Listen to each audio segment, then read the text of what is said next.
I've spent the better part of 20 years working in forestry, specifically as a land surveyor in the more rugged, untamed pockets of the Pacific Northwest. When you spend that much time in the woods, you develop a sort of internal clock, a rhythmic understanding of how the forest is supposed to behave. You know the way the wind sounds through different types of needles, the specific smell of rain hitting dry pine, and the exact moment the local wildlife decides to go quiet for the evening. You learn to trust your eyes, but more importantly, you learn to trust your gut. But what happened 3 years ago in the Gifford-Pinchot National Forest didn't just challenge my instincts. It broke my understanding of how nature works. At the time, I was 42, and I considered myself invincible in the brush. I was working a solo contract, surveying a remote ridge that was slated for a new fire lookout access road. It was a 3-day trek just to get to the site, meaning I was miles away from the nearest radio repeater, let alone a cell tower. I had my gear, my GPS, and a heavy-duty pack. I was experienced, I was prepared, and I was arrogant. That was my first mistake. The weather that Tuesday was unusually clear. In that part of the country, clear usually means a pale, filtered light through a thick canopy, but this was different. The sun was high, searing hot, and the air was unnaturally still. By noon, I reached a depression in the ridge, a shallow basin that the locals called the Devil's Pocket. It was a bowl of ancient cedar and moss-covered basalt. As I descended into the basin, the first thing I noticed wasn't a sound, but the lack of one. No birds, no squirrels, not even the hum of insects that usually plagues you in the heat. It was as if the forest had collectively decided to hold its breath. I stopped, wiping sweat from my forehead, and looked down at my feet. That's when I saw it, the moss. In the deep woods, moss is a constant. It's a dull, velvety green that thrives in the shadows. But the patches of moss clinging to the rocks in this basin were different. As the sun hit its zenith, the moss didn't just look bright. It began to emit a soft, pulsating luminescence. It wasn't the faint, ghostly bioluminescence you see in certain fungi at night. This was a vivid, electric neon green that seemed to be drinking the sunlight and pumping it back out. It was brightest where the sun was most direct. I remember laughing to myself, a dry, nervous sound that felt too loud in the silence. I figured it was some rare species I'd never seen, or maybe some kind of mineral runoff from the basalt. I knelt down to get a closer look, reaching out a gloved finger to touch the edge of a particularly vibrant patch. The moment my finger made contact, the light didn't just flicker, it surged. And for the first time in 20 years of surveying, my skin crawled with a sensation I can only describe as a wrongness. It wasn't heat and it wasn't cold.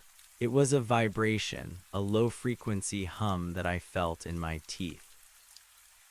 I stood up quickly, my heart hammering against my ribs. I told myself I was just dehydrated. The heat can play tricks on your eyes, and the silence of the woods can make your mind invent sounds to fill the void.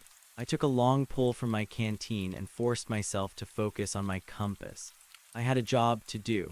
I'd mark the coordinates, take a sample for the forestry office, and get out of the basin before sundown. But as I looked around to find a landmark, I realized the light from the moss was changing. It wasn't just glowing anymore, it was spreading. I watched paralyzed as a thin vein of that neon light crawled across the bark of a nearby cedar, moving with a fluid, predatory grace.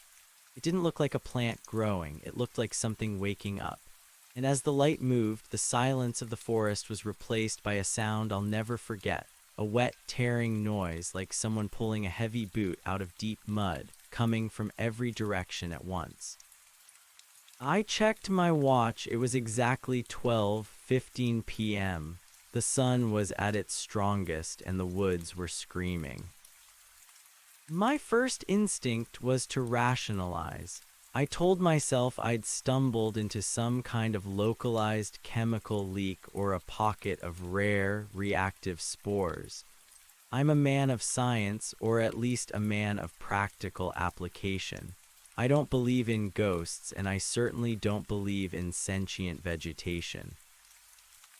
I stood there for a good 5 minutes, my hand hovering over my camera, trying to find a logical explanation for why the moss on the cedar was now 6 inches higher than it had been moments ago.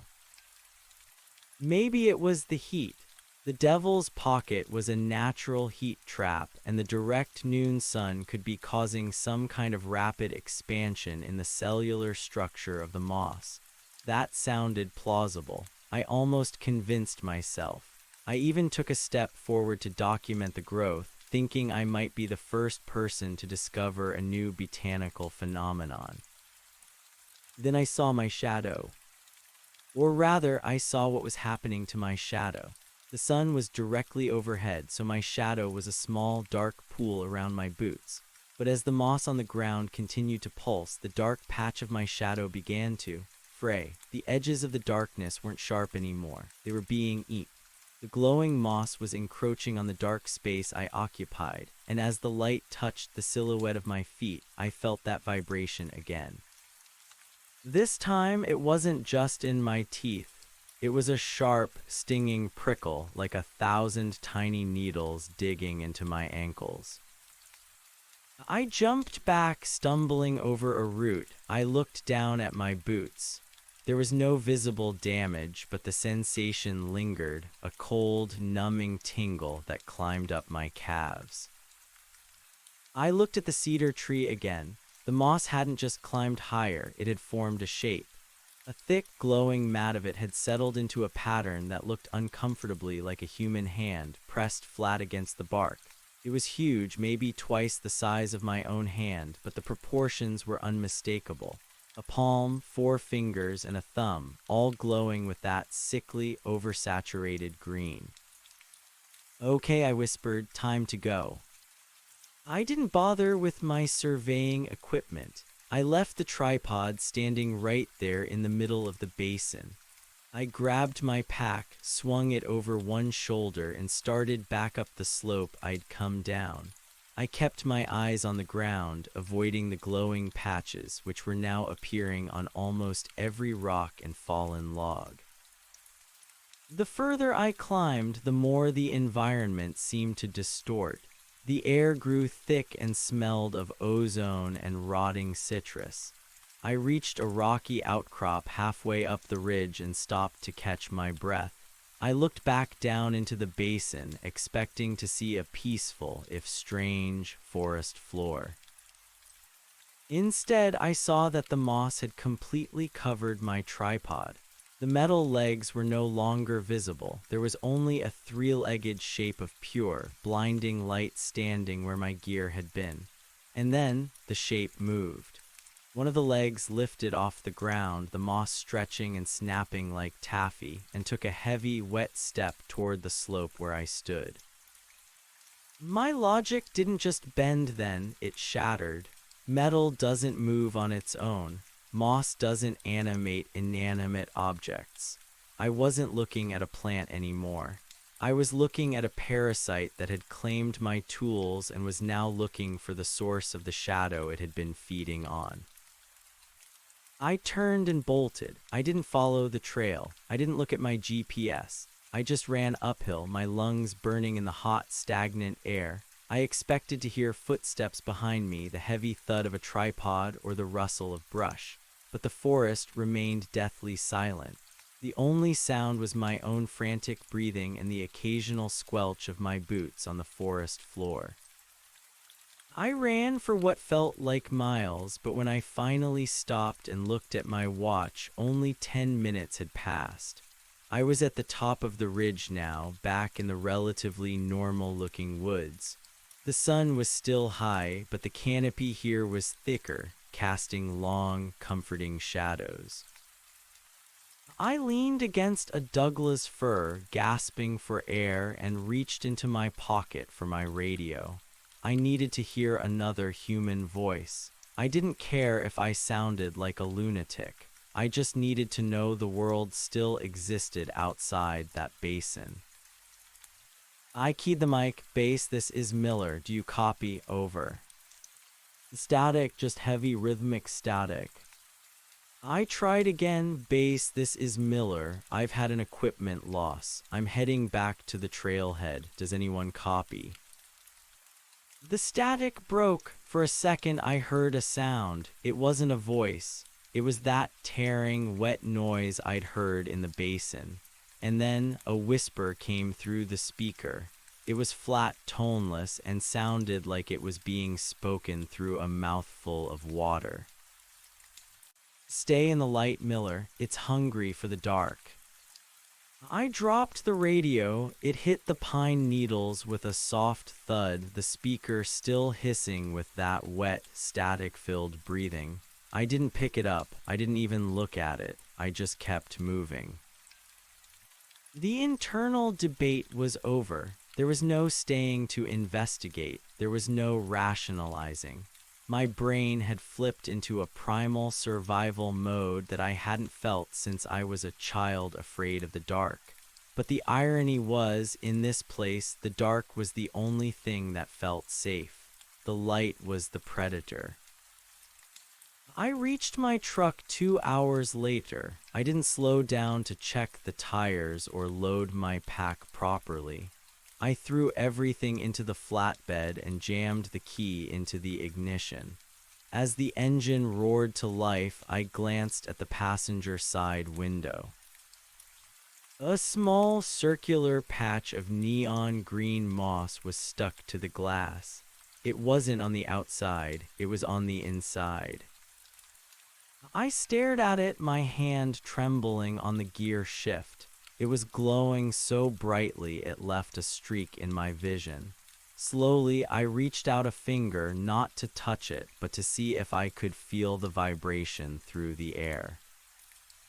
The moss pulsed. A tiny, thin tendril of green light reached out from the glass, stretching toward my shadow on the seat. I didn't scream. I didn't have the breath left for it. I simply put the truck in reverse, slammed on the gas, and didn't stop until I hit the interstate 40 miles away. When I finally pulled into a gas station under the harsh, artificial hum of fluorescent lights, the patch on the window was gone. There was no residue, no stain, nothing but a slight fog on the glass. I went to the ranger station the next morning. I expected them to laugh at me or at least tell me I'd had a heat stroke. The ranger on duty was an older guy, someone who looked like he'd seen every kind of idiot the woods had to offer. I told him I'd lost my gear in the devil's pocket and that I'd seen something. I kept it vague. I mentioned unusual bioluminescence. The ranger didn't laugh. He didn't even look up from his clipboard. "You're the third one this month," he said, his voice dry. "We tell people to stay out of the depressions when the sun is high. The sun moss is a seasonal thing. Best to just leave your gear. It's part of the ridge now." "What is it?" I asked, my voice cracking. He finally looked up. His eyes were tired, but there was a flicker of something like pity in them. "It's a scavenger, Miller. It doesn't eat meat. It eats the absence of light. And if you let it get close enough to your shadow, it starts wondering where the rest of the darkness is hidden inside you." He went back to his paperwork, effectively dismissing me. I moved out of the PNW a month later. I took a job in the Midwest surveying flat, boring plains where the trees are thin and the shadows are predictable. But I don't work the noon shift anymore, and I never, ever go into the woods without a high-powered flashlight, even in the middle of the day. Because sometimes when I'm sitting in my living room and the sun hits the carpet just right, I see a flicker of green in the corner of my eye. I look down at my shadow, and for a split second, the edges look a little too soft, a little too frayed. And I remember that wet, tearing sound and the voice on the radio telling me that the light is hungry. Be careful where you walk when the sun is at its highest. Some things don't wait for the dark to hunt. Some things need the light to see exactly what you're hiding. The Midwestern plains were supposed to be my sanctuary. After the incident in the Devil's Pocket, the vertical claustrophobia of the Pacific Northwest felt less like a landscape and more like a trap. I traded the ancient, suffocating canopies of Douglas fir and western red cedar for the infinite flat horizon of Nebraska. Here, the sun didn't filter through layers of needles. It hammered down on the cornfields and the asphalt with a blunt, honest intensity. There were no hidden basins, no pockets where the air stood still and smelled of ozone. Or so I told myself for the first 2 years. I took a job with a civil engineering firm in Lincoln, mostly doing boundary surveys for suburban expansion and the occasional highway easement. It was mind-numbing work compared to the rugged timber cruises of my youth, but mind-numbing was exactly what I needed. I wanted a world that could be measured in right angles and property pins. I wanted a world where the only thing growing was the grass, and the only thing glowing was the neon sign of a roadside diner. But the trauma of Gifford Pinchot hadn't stayed behind in the mountains. It had burrowed into the way I perceived the world. I became obsessed with my shadow. In the P&W, I had been a man who looked up at the sky to predict the weather. Now I was a man who looked down at the dirt to ensure my silhouette was sharp. I bought high-lumen tactical flashlights by the dozen. I kept them in my truck, in my desk, and on my bedside table. I replaced every bulb in my rental house with the brightest daylight LEDs I could find. My living room at night looked like an operating theater. My coworkers thought I was just another eccentric veteran of the bush, a guy who had spent too much time alone in the rain and came out a little twitchy. They joked about my sunscreen addiction because I refused to work outside without a wide-brimmed hat and long sleeves, even in the blistering heat. They didn't understand that I wasn't protecting my skin from UV rays. I was trying to minimize the surface area of the darkness I carried with me. The first sign that the Midwest wasn't as clean as I'd hoped came during a routine survey of a decommissioned rail line near O'Neill. It was a Tuesday, always Tuesdays, it seemed, and the humidity was a physical weight. The sky was that bruised, greenish-yellow color that usually precedes a tornado warning, but the wind hadn't picked up yet. It was 11:45 a.m. I was setting up my total station on a gravel embankment when I felt it. Not a sound, but a pressure change in my inner ear. It was that same wrongness from 3 years ago, a silent vibration that made the fillings in my molars ache. I froze, my hands hovering over the adjustment knobs of the tripod. I looked down. The gravel beneath the tripod wasn't glowing, not yet, but the shadows cast by the individual stones were wrong. Instead of pointing away from the sun, they were leaning inward toward the center of the tripod's shadow. They were stretching like dark fingers reaching for a common goal. "Not here," I whispered, my voice cracking in the heavy air. "Not here." I reached for my water bottle, my heart rate spiking into the red zone. As I tilted my head back to drink, I saw a crow perched on a nearby telegraph pole. The bird was silent, watching me with a glassy, black eye. But it wasn't the bird that terrified me, it was the pole. Halfway up the creosote-soaked wood, a patch of vibrant, neon-green moss was beginning to pulse. It shouldn't have been there. Nebraska is too dry for that kind of growth, especially on a treated pole in the middle of a drought. But there it was, drinking the sickly yellow light of the pre-storm sun. It wasn't just a patch, it was a map. The moss was forming a series of concentric circles, vibrating with a frequency that I could now feel in the soles of my boots. I didn't wait for it to spread. I didn't wait for the wet, tearing sound. I began to collapse the tripod, my fingers fumbling with the locking levers. I was mid-motion when the sun broke through a gap in the clouds, hitting the telegraph pole with a concentrated beam of white heat. The moss didn't just glow, it ignited. A flash of electric green light erupted from the pole, and for a second, the world went negative. The green was so bright it turned the sky purple and the cornfields charcoal gray. In that moment of visual inversion, I saw them. They weren't creatures in the biological sense. They were gaps in reality, humanoid shapes made of pure, shimmering heat haze that stood at the edge of my vision.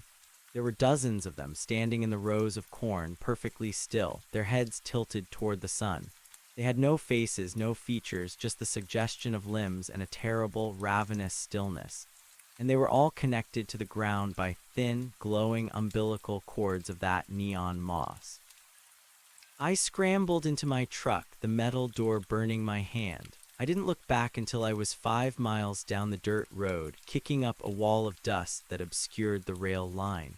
When I finally dared to glance in the rearview mirror, the sky had turned a deep, unnatural emerald.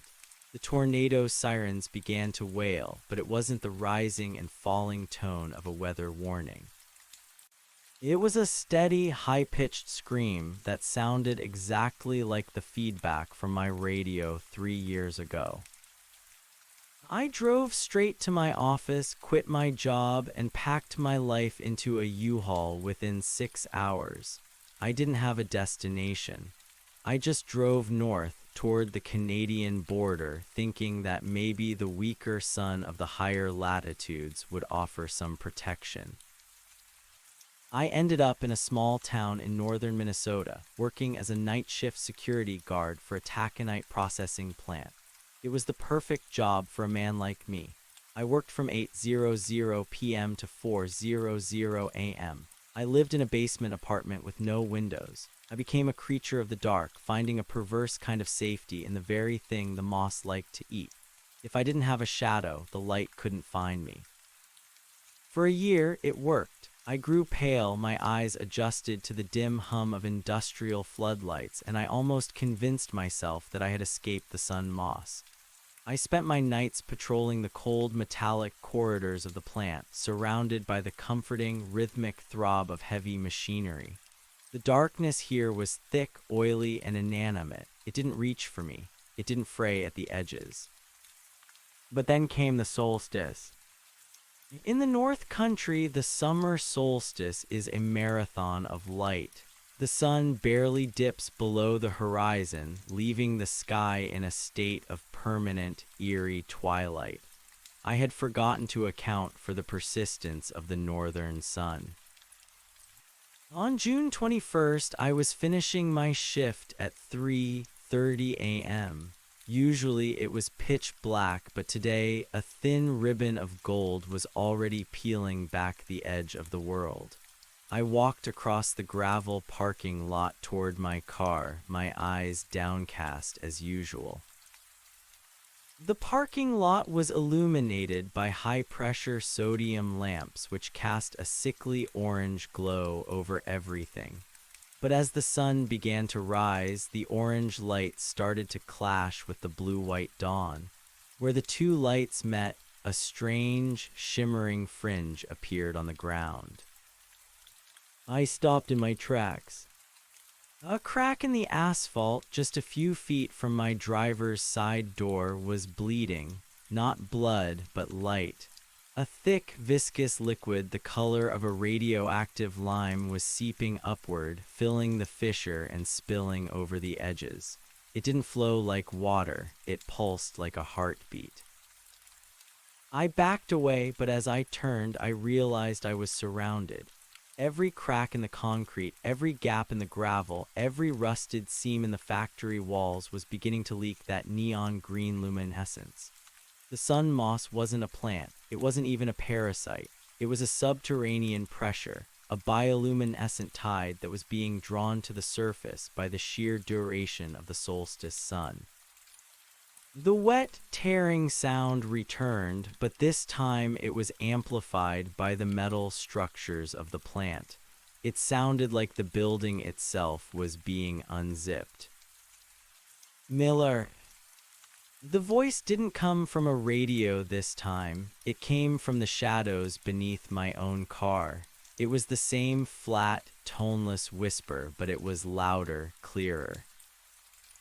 Miller, the dark is so heavy inside you. Let us help you carry it. I looked down at my feet. The orange light of the sodium lamps was failing, drowned out by the rising sun.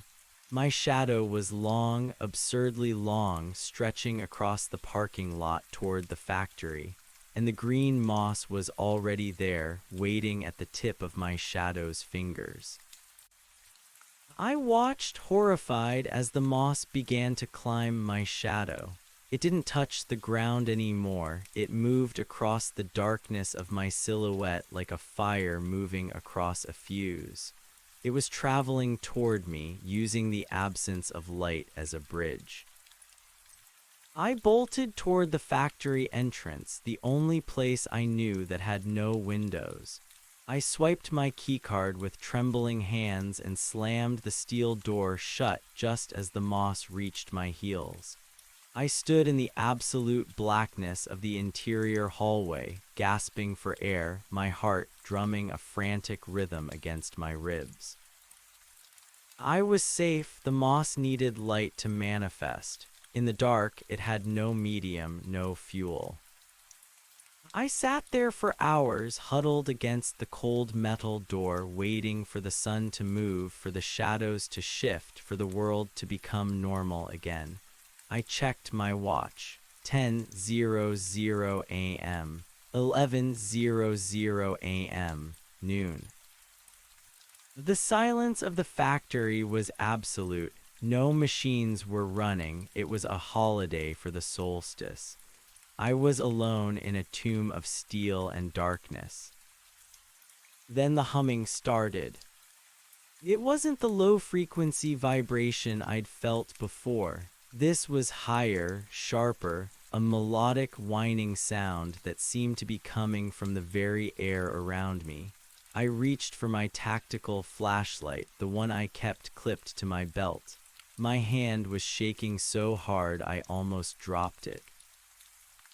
I clicked the switch. The beam of light cut through the darkness, hitting the far wall of the hallway. But the beam wasn't white, it was green. I stared at the flashlight in my hand. The lens wasn't cracked, the LED wasn't failing, but the light it emitted was a vibrant, pulsating neon green. The sun moss hadn't just followed me, it had infected my light source. It had waited in the battery, in the circuitry, in the very concept of the flash I carried for protection. I dropped the flashlight. It hit the floor and rolled, the green beam sweeping across the hallway like a searchlight in a nightmare. Everywhere the light touched, the moss erupted. It grew from the steel floor, from the cinder block walls, from the ceiling tiles. Within seconds, the hallway was a forest of glowing, undulating vines. And then the light hit me. The tingle started in my toes, a cold, numbing sensation that felt like my blood was turning to slush. I looked down and saw my own shadow on the wall behind me. The green light was eating it. My silhouette was dissolving, the dark edges being replaced by that shimmering, hungry luminescence. I realized then what the ranger had meant. The moss didn't want my body. It wanted the absence. It wanted the part of me that didn't reflect the world. It wanted the secrets, the fears, the quiet spaces in my soul that I kept tucked away in the dark. I scrambled away from the light, retreating further into the depths of the factory, into the windowless heart of the processing plant. I ran past the silent crushers, the dormant conveyor belts, the massive vats of taconite slurry.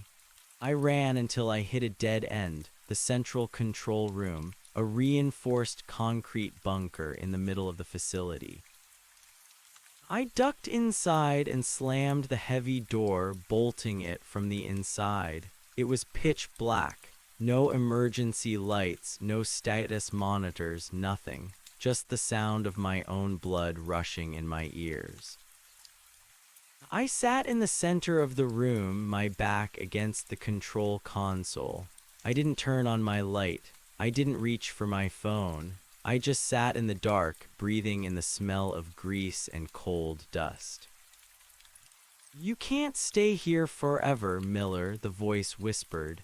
It didn't come from the door. It came from inside my own head. "The sun will always find a way in. Even a crack the size of a hair is enough for us."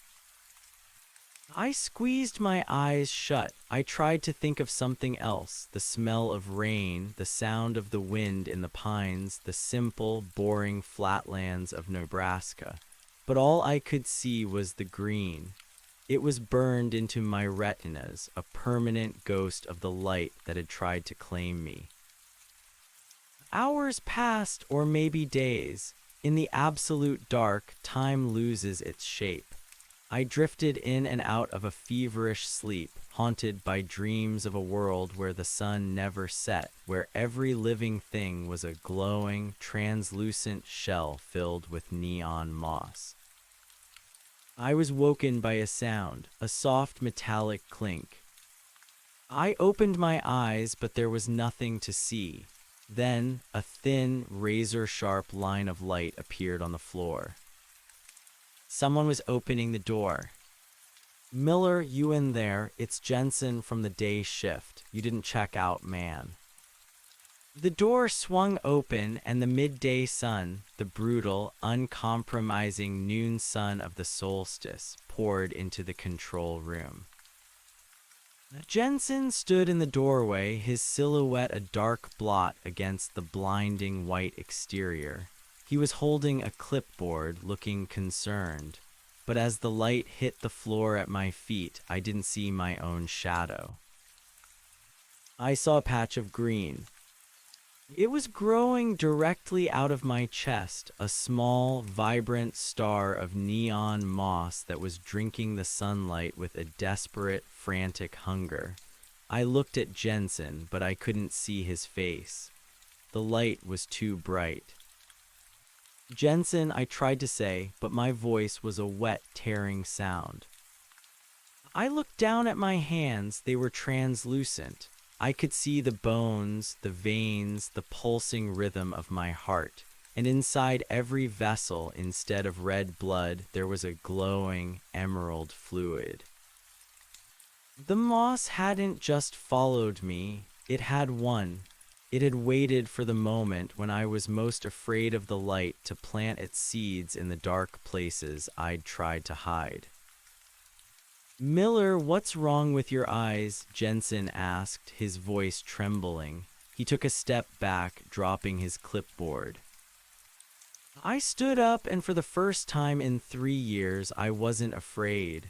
The vibration in my teeth had turned into a song, a beautiful, high-frequency hum that resonated with the entire world.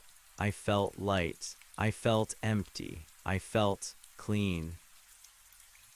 I walked toward Jensen, toward the door, toward the sun. As I stepped into the full glare of the solstice noon, my shadow didn't fall behind me. It didn't exist at all.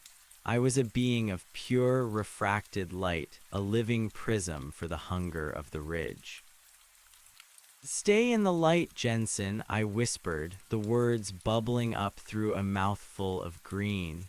"It's so much better than the dark." I walked past him, out into the parking lot, out toward the woods that bordered the plant. I didn't need a truck. I didn't need a map.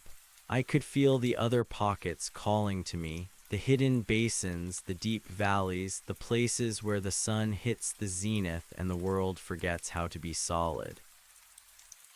I am a land surveyor no longer. I am the survey itself. I am the green pulse in the cedar bark, the vibration in the basalt, the wet scream in the silence of the woods.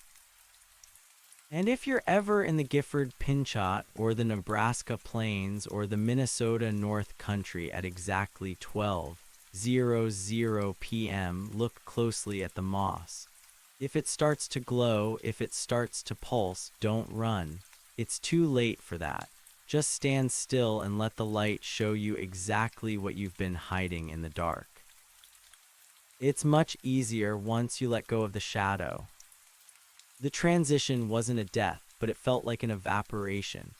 As I walked away from the taconite plant, the gravel didn't crunch under my boots. Instead, there was a rhythmic, harmonic thrum, like stepping on the strings of a piano that had been tuned to the frequency of the stars.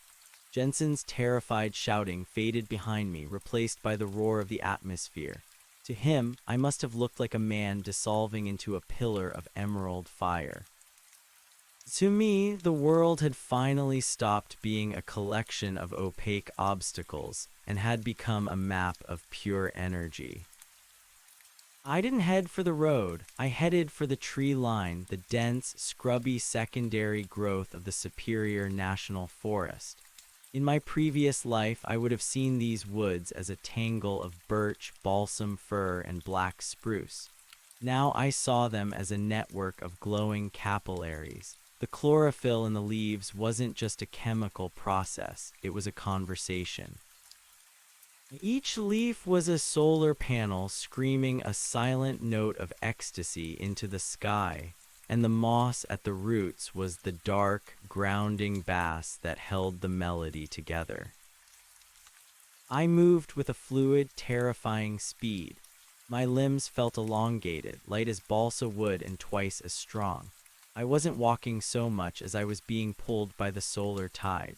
The sun, once my persecutor, was now my conductor. Every photon that struck my translucent skin felt like a needle of pure adrenaline.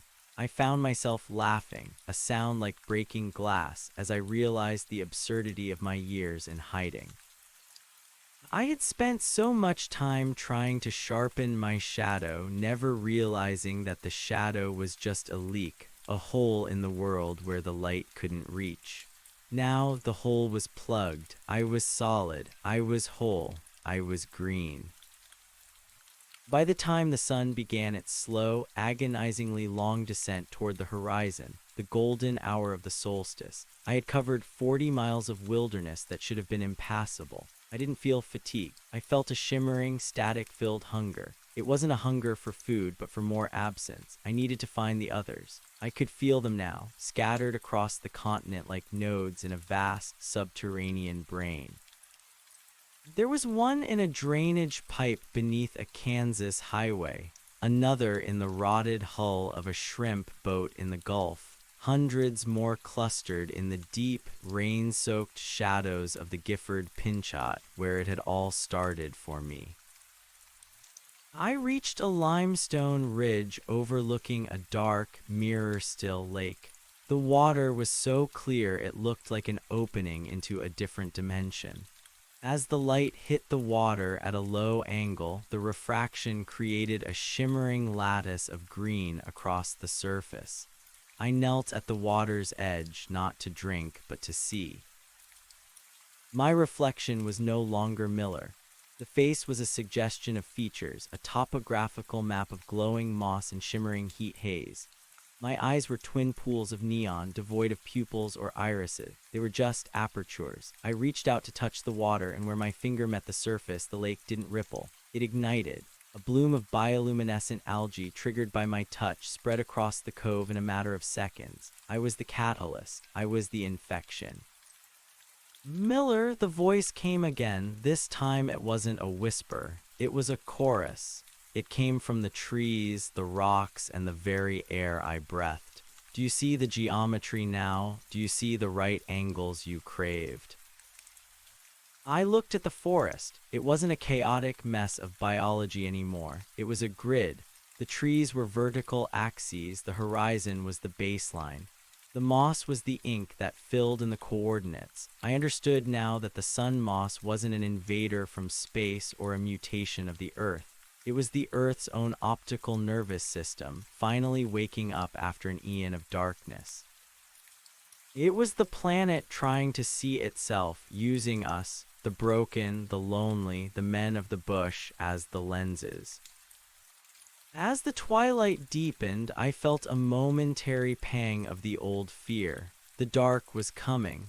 The sun was slipping away, and with it, my source of power. I expected to feel the cold return, the numbing slush in my veins. I expected to collapse back into a heap of meat and bone on the limestone. But the dark didn't come, not for me. Because I was glowing, the moss inside me had stored the noonday heat, the concentrated essence of the solstice. I was my own sun. I looked down at my chest where the star of moss had first sprouted and saw that it was pulsing with a steady, rhythmic light that pushed back the shadows for 20 feet in every direction. I was a mobile sanctuary of light. I began to walk again, deeper into the interior of the North Country. I wasn't fleeing anymore. I was hunting. I was looking for the places where the shadows were still too thick, where the absence was still hoarding the world's potential. I found a small hunting cabin tucked away in a valley where the sun rarely reached the floor. It was a place of deep, ancient gloom, the kind of place I would have once found comforting. I stood outside the cabin door. I could hear the occupants inside, two men, probably brothers, drinking coffee and talking about the upcoming deer season. They were surrounded by shadows. The corners of the room, the space under the table, the dark voids behind their eyes. It was a waste. It was a vacuum. I didn't knock. I didn't need to. I simply leaned my forehead against the rough-hewn timber of the wall.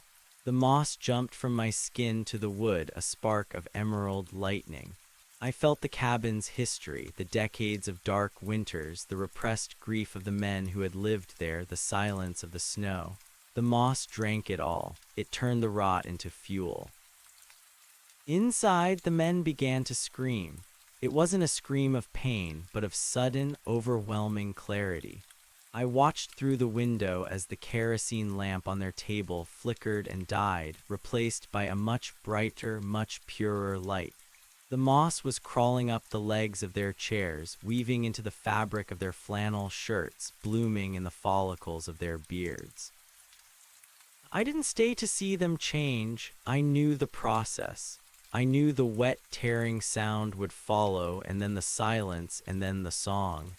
I moved on, a green ghost in the night, a herald of the noon that never ends. By the time the sun rose on the second day of the solstice, I had transformed 3 more households and a small ranger station. I was no longer a single entity. I was a colony. My consciousness was beginning to fray, stretching out across the miles to touch the minds of the others I had changed. I could feel the ranger in the Gifford Pinchot, the one who had first warned me. He was still there, a towering pillar of light in the center of the old-growth forest, acting as a beacon for the rest of us. We were building something, a network, a web of light that would eventually cover the globe. We were the right angles I had always wanted, but they weren't made of property pins and gravel. They were made of light and frequency. I reached the shore of Lake Superior as the sun hit its zenith on the second day. The Great Lake was a vast, cold desert of blue, but to my eyes it was a blank canvas. I waded into the water, feeling the immense pressure of the depths. The cold tried to bite, but the moss responded, flaring into a blinding white-green heat. I kept walking until the water was over my head, until I was standing on the silent, sandy bottom of the greatest lake in the world. Down here in the eternal dark of the deep water, the absence was absolute. It was a feast. I opened my mouth and let the lake rush in, but I didn't drown. The moss in my lungs processed the oxygen, the minerals, the very darkness of the water. I began to grow. I felt my form expanding, my limbs reaching out like the branches of a great underwater cedar. I anchored myself to a shipwreck, an old ore carrier that had been claimed by a storm a century ago. The moss covered the rusted iron, the preserved wood, the bones of the sailors still trapped in the hold. I turned the wreck into a cathedral of light. From my position on the lake bed, I could see the surface far above, a shimmering ceiling of gold. I could feel the vibrations of the ships passing overhead, the rhythmic throb of their engines. I sent out a pulse, a long, low-frequency hum that traveled through the water for hundreds of miles. "Come to the light," I whispered through the water. "The dark is so heavy. Let us help you carry it." And they came. First, the fish, thousands of lake trout and whitefish, their scales turning to shimmering emerald as they swam through my branches. Then the birds, gulls, and terns that dived into the water and emerged as glowing darts of fire. And finally, the people. They came in small boats drawn by the strange green aurora that had begun to pulse from the center of the lake. They came with their flashlights and their cameras, thinking they were witnessing a natural phenomenon. They didn't realize they were looking at the future. I watched from below as the first boat drifted into the circle of my light. I saw the shadow of the hull on the surface, a dark, jagged wound in the gold. I reached up with a long, glowing tendril of moss and touched the wood. The man in the boat, a fisherman with a tired face and heavy eyes, looked down into the water. For a second, our eyes met across the divide of the elements. I saw his fear, his confusion, his weariness. And then I saw the light take him. The moss erupted from the floorboards of his boat, climbing his boots, wrapping around his throat like a warm, glowing scarf. He didn't fight it. He dropped his fishing rod and leaned over the side, his face reflecting the emerald fire of the depths. He began to laugh, that same breaking glass sound I had made on the limestone ridge. He fell into the water, but he didn't sink.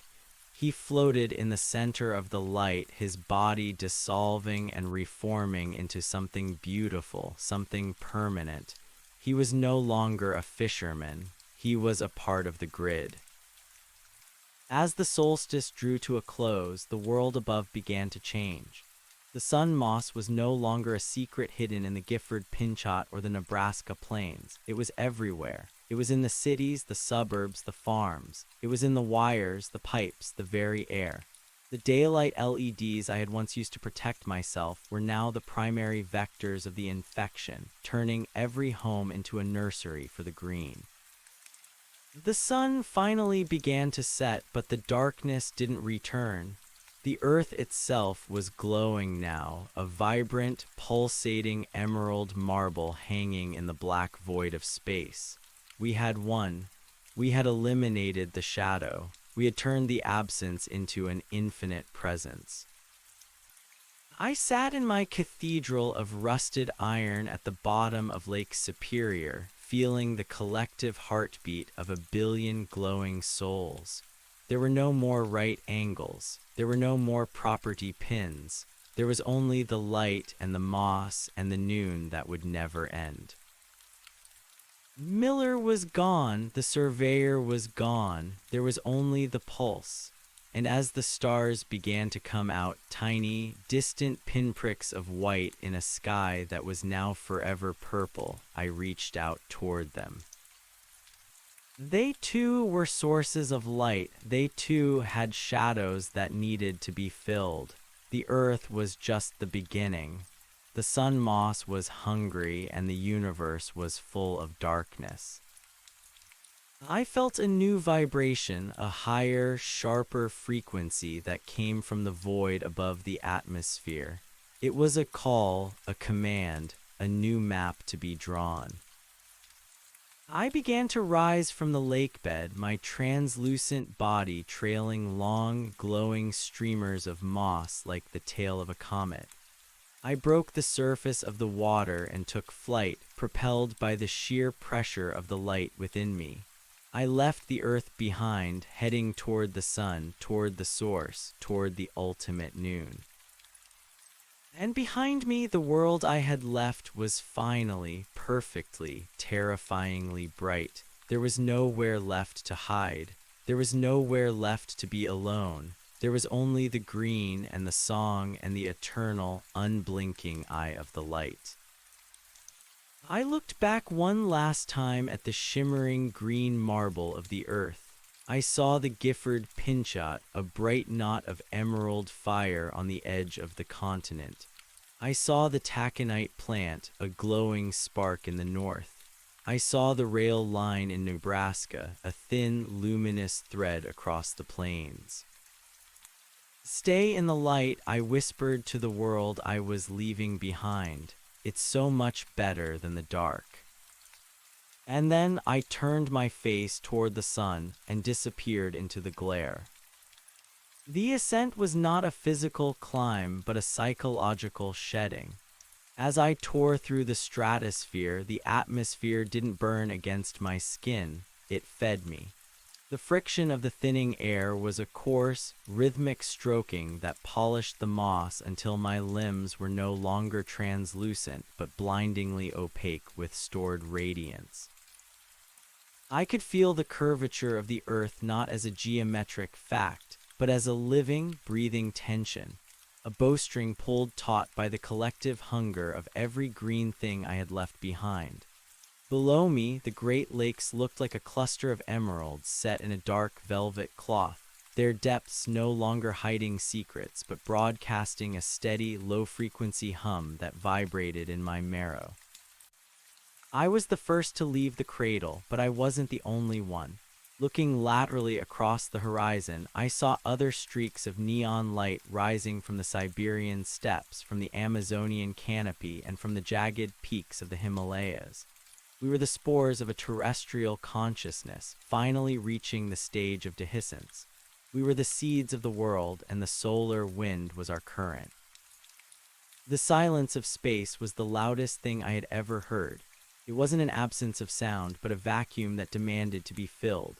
As the blackness of the void enveloped me, the moss reacted with a violent, ecstatic growth.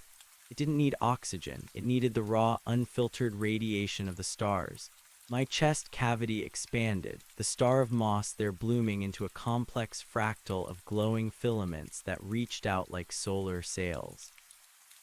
I was no longer a man, nor even a creature of earth. I was a biological prism, a living engine of refraction. I looked toward the sun. Without the interference of the atmosphere, it was a terrifying, roaring god of white fire. It didn't just illuminate, it commanded. The vibration in my teeth that had started in that Nebraska ditch was now a thunderous chord that resonated through every cell of my being.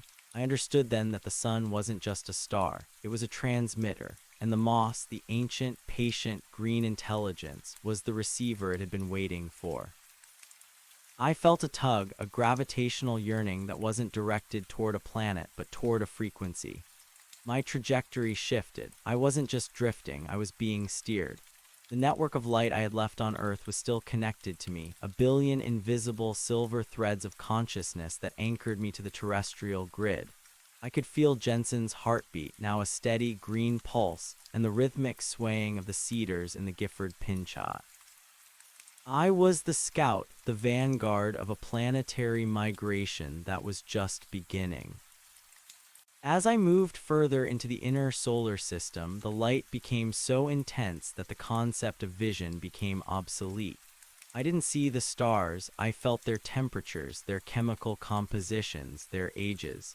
I passed the moon, a dead, gray cinder that recoiled from my glow. It was a world of pure shadow, a desert of absence that made my moss ache with a desire to colonize. I felt a momentary urge to veer off course, to plant myself in the lunar dust and turn that silent, silver rock into a glowing garden, but the sun's call was stronger. It was a deadline. It was the ultimate surveyor's mark. The journey was timeless. Without the rising and setting of a sun to segment my existence, I became a continuous event. I watched the earth shrink until it was just another star, albeit one with a peculiar emerald tint. I I felt the voices of the others, the ones who had stayed behind to manage the transition. They were busy. They were dismantling the old world, the world of shadows and right angles, and replacing it with a fluid, luminous geometry. They were turning the cities into forests of light, the oceans into bowls of glowing soup.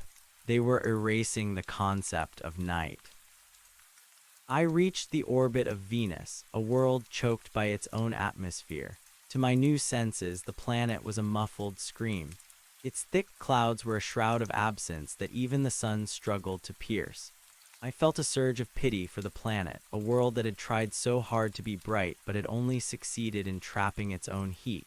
I sent a pulse of my own stored light toward it, a long, shimmering ribbon of green frequency. I watched as it entered the clouds, a spark of infection that would eventually turn that hellish greenhouse into a paradise of bioluminescent vapor. "The survey is expanding," the chorus whispered in my mind.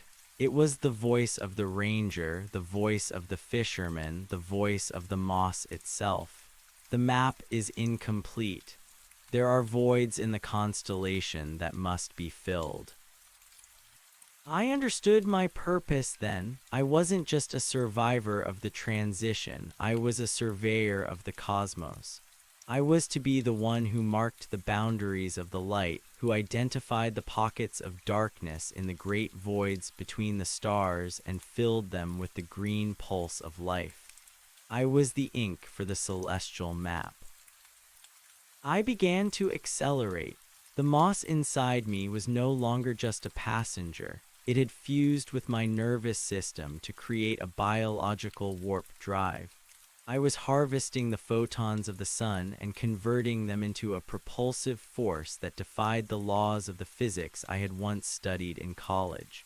The wet, tearing sound of my voice was now the roar of a starship. I passed through the asteroid belt, a graveyard of jagged shadows. Each rock I passed, I touched with a glancing blow of light. I left behind a trail of glowing embers, turning the belt into a necklace of emerald beads. I saw the gas giants in the distance, Jupiter, a swirling, stormy eye that watched my approach with a cold, hydrogen-filled curiosity. As I neared the king of planets, I felt the immense weight of its gravity. It tried to pull me in, to crush my delicate, translucent frame in its crushing depths. But the light within me was more buoyant than any gas. I skipped off the top of Jupiter's atmosphere like a stone across a pond, leaving a wake of green fire that stretched for 100,000 miles. The great red spot, that ancient, shadowed storm, flickered and paled as my light passed over it. For a moment, the eye of Jupiter turned green. I was no longer Miller. I was no longer a man who feared the noon. I was the noon. I looked out toward the edge of the solar system, toward the Kuiper belt and the Oort cloud, where the sun's influence finally began to fail. There, in the deep, freezing dark, the absence was so thick it felt like a physical barrier. It was a wall of shadow that had stood for 4 billion years, a place where the light was just a memory. That was my destination. That was where the survey truly began. I felt the others joining me now, not physically but through the network. Thousands of us, tens of thousands, rising from the Earth and the other transformed planets, a fleet of glowing spores heading for the dark. We were the light bearers, the heralds of a new epoch. We were going to turn the universe into a single, unblinking eye of green fire. I reached the heliopause, the boundary where the solar wind meets the interstellar medium. It was a turbulent, chaotic place, a shimmering curtain of particles that marked the end of the sun's domain. I paused there for a moment, looking back. The solar system was no longer a collection of dark planets orbiting a bright star. It was a web of light. Luminous filaments connected the Earth to Mars, to Venus, to the moon of Jupiter. It looked like a nervous system, a brain made of planets and light. and at the center, the sun was pulsing with a new rhythmic beat, a heartbeat that matched my own. I turned my back on the sun and looked into the abyss. The stars were bright, but the space between them was empty. It was a void that begged for geometry. It was a canvas that needed a surveyor. I felt the moss within me ripple with anticipation. It was ready. I was ready. I stepped across the boundary into interstellar space. The cold was absolute, but the light was infinite. I began to draw the first line of the new map, a long, straight beam of emerald fire that pointed toward Proxima Centauri. It was a right angle, a perfect coordinate in the chaos of the void. "Stay in the light," I whispered, and the message traveled along the beam, a signal that would resonate for eternity. Behind me, the solar system glowed like a beacon in the night. Ahead of me, the darkness waited to be found. I wasn't afraid. I wasn't alone. I was the survey, and the survey was just beginning. As I moved deeper into the void, I began to perceive the true nature of the darkness. It wasn't just a lack of light, it was a form of energy, a dense, heavy potential that had been waiting for a catalyst. The moss knew this. It didn't just consume the light, it transmuted the darkness. Every inch of the void I traveled through was converted into a medium for the song, the high-frequency hum that had started in my teeth and now filled the universe. I found a rogue planet drifting in the space between stars, a cold, lonely world that had never known a sun. It was a sphere of frozen methane and rock, a monument to the absence. I landed on its surface, and for the first time in an age, I felt solid ground beneath my feet. But the ground didn't stay solid for long. The moment my glowing boots touched the methane ice, the planet ignited, not in a burst of flame, but in a slow, creeping bloom of green. The moss spread across the frozen plains like an incoming tide, drinking the cold, eating the dark. I stood in the center of the transformation, my arms outstretched, acting as a lightning rod for the cosmic radiation that was now pouring into the planet's new atmosphere. Within hours, the rogue planet was no longer a dark wanderer. It was a miniature sun, a green lantern in the interstellar night.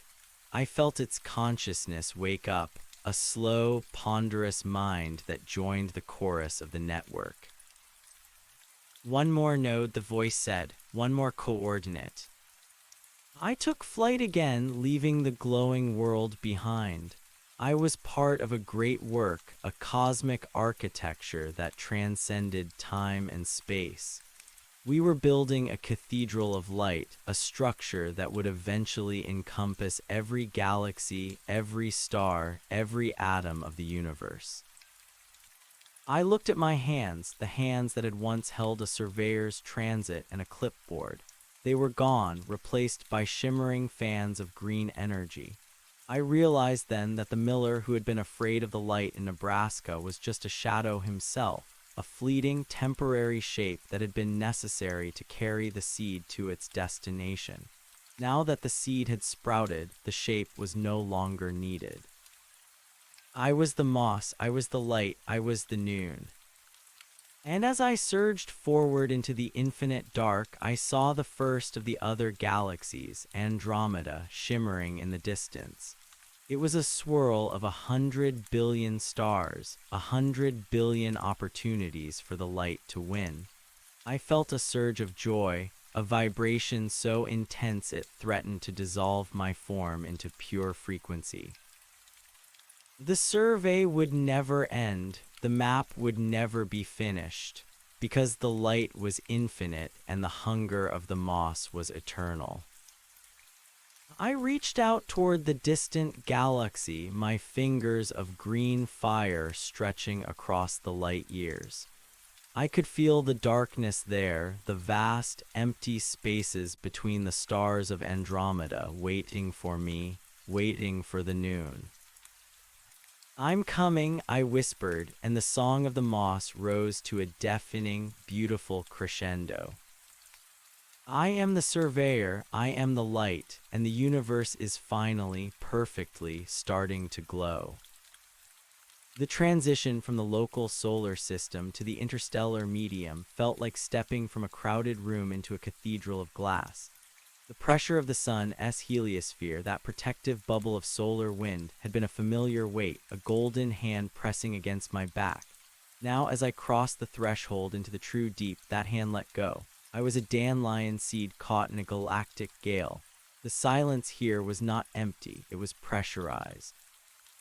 It was a dense, heavy velvet that wanted to snuff out my radiance, to fold me back into the nothingness from which the universe had first screamed. But the moss, the glorious emerald parasite that had become my skeleton, thrived on the challenge. It didn't just resist the vacuum, it drank it. It treated the void like a fallow field, and I was the plow. My consciousness, once tethered to the linear anxieties of a man with a mortgage and a clipboard, began to delaminate. I could feel the earth behind me not as a place but as a frequency, a low, humming sea natural that anchored the bottom of my range. I could feel the rogue methane planet I had ignited, a sharp G-sharp that harmonized with my own trajectory. I was no longer traveling through space. I was vibrating through a musical score of my own making. The right angles of my old life, the property pins, the section lines, the rigid legalities of ownership, had melted into the fluid curves of gravity wells and light cones. There were no borders here, only gradients of intensity. As I accelerated toward the Centauri system, the stars began to smear. The Doppler effect turned the universe into a kaleidoscope of shifting violets and deep, bruised reds, but at the center of my vision, everything remained a piercing, unblinking green. The moss was filtering the cosmos. It was stripping away the noise of heat and cold, of matter and vacuum, leaving only the signal. And the signal was hungry. It was a directive encoded in the very structure of the chlorophyll light hybrid that pulsed in my chest. Expand, occupy, illuminate.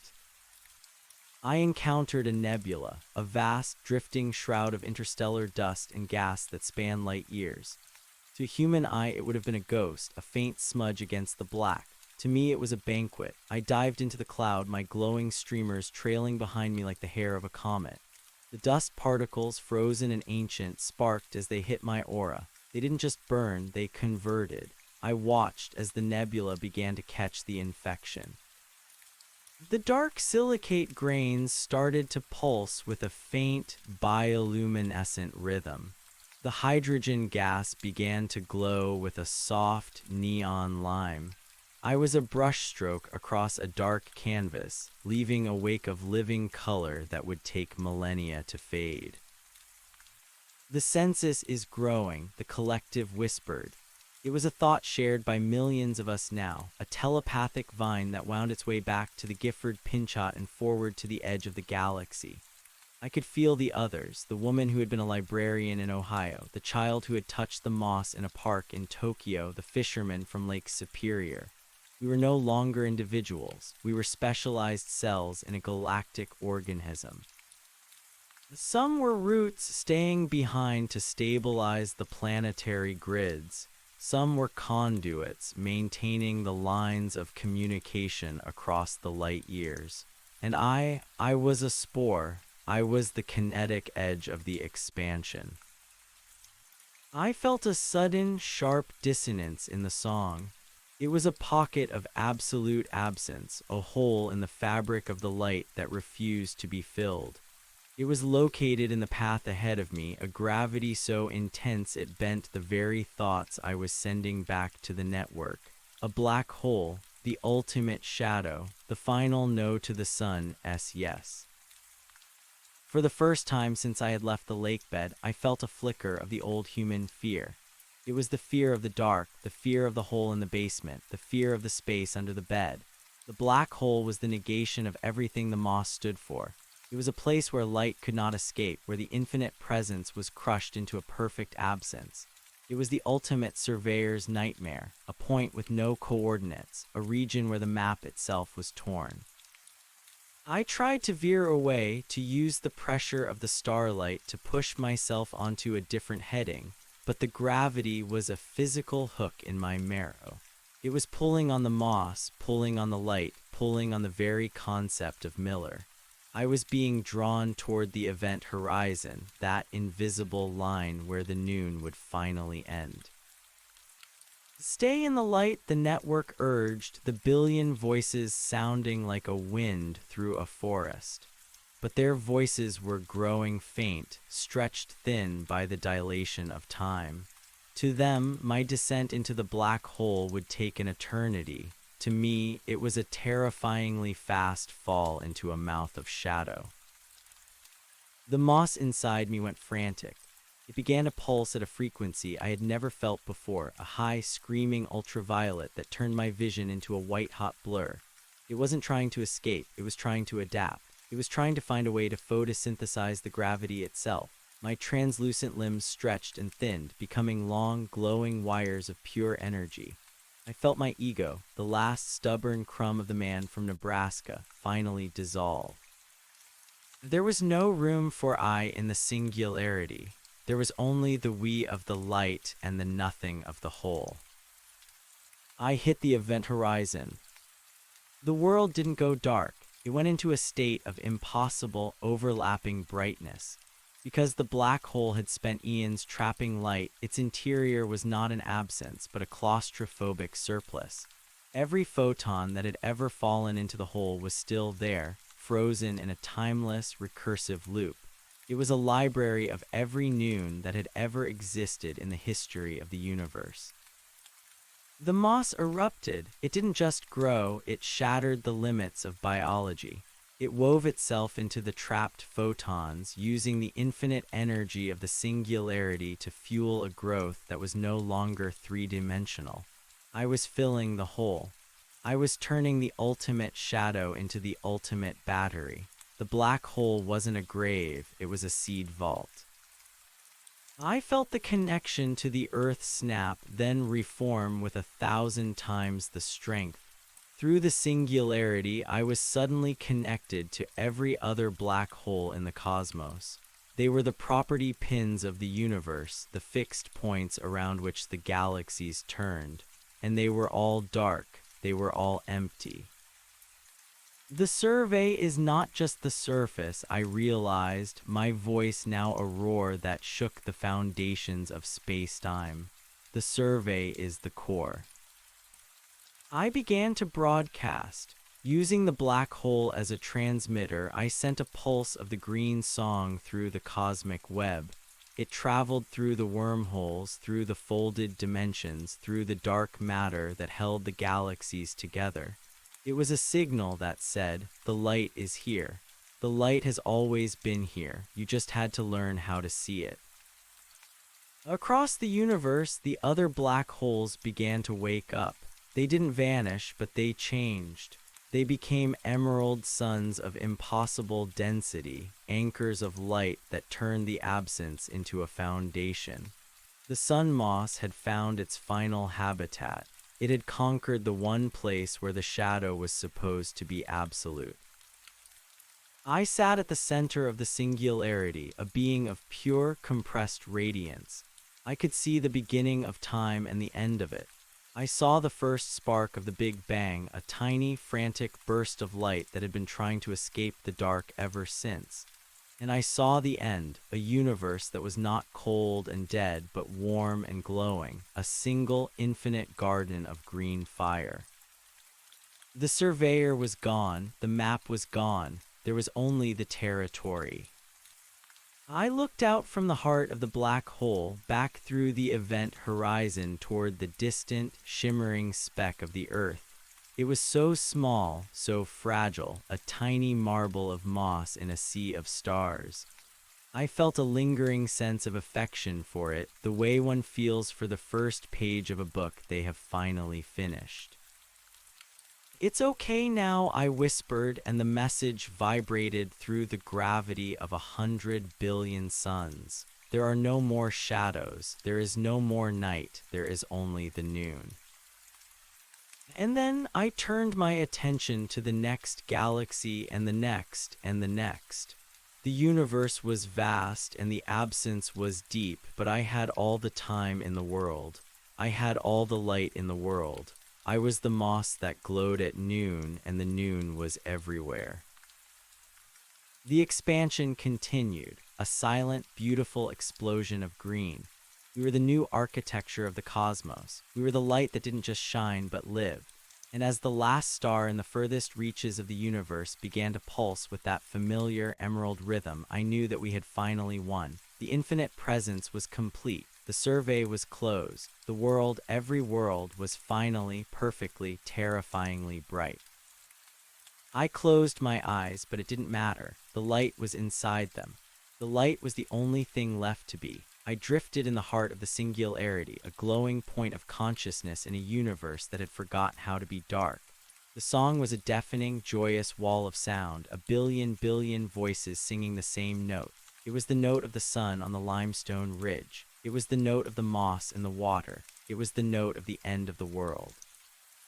Noon I sang, and the universe sang back. Noon, noon, noon. The frequency began to shift again, rising even higher, beyond the limits of what even the moss could sustain.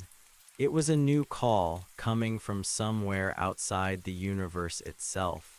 A new absence had been detected, a new void that needed to be filled. I felt the moss within me tighten, preparing for the next leap. The universe was just the beginning. The sun moss was hungry, and the multiverse was full of darkness. I began to rise again, not through space this time, but through the walls of reality itself. I was the first spore of the next transition. I was the vanguard of the ultimate noon. And as I broke through the skin of the universe, leaving the glowing emerald cosmos behind me, I saw the white, empty space of the beyond. It was a blank page. It was a new map. Stay in the light, I whispered to the reality I was leaving behind. Then I stepped into the void, and the green began to grow. The transition into the white space beyond the universal membrane was not a rupture, but a filtration. I felt the physical laws of the cosmos I had just illuminated peeling away like dead skin. Gravity, electromagnetism, the weak and strong nuclear forces. These were the local dialects of a single, provincial language. Out here in the cold, translucent foam between realities, the moss didn't just glow. It resonated with a frequency that bypassed the need for matter. I was no longer a body of green fire moving through a vacuum. I was a mathematical intent. I was a vector of pure, unadulterated growth.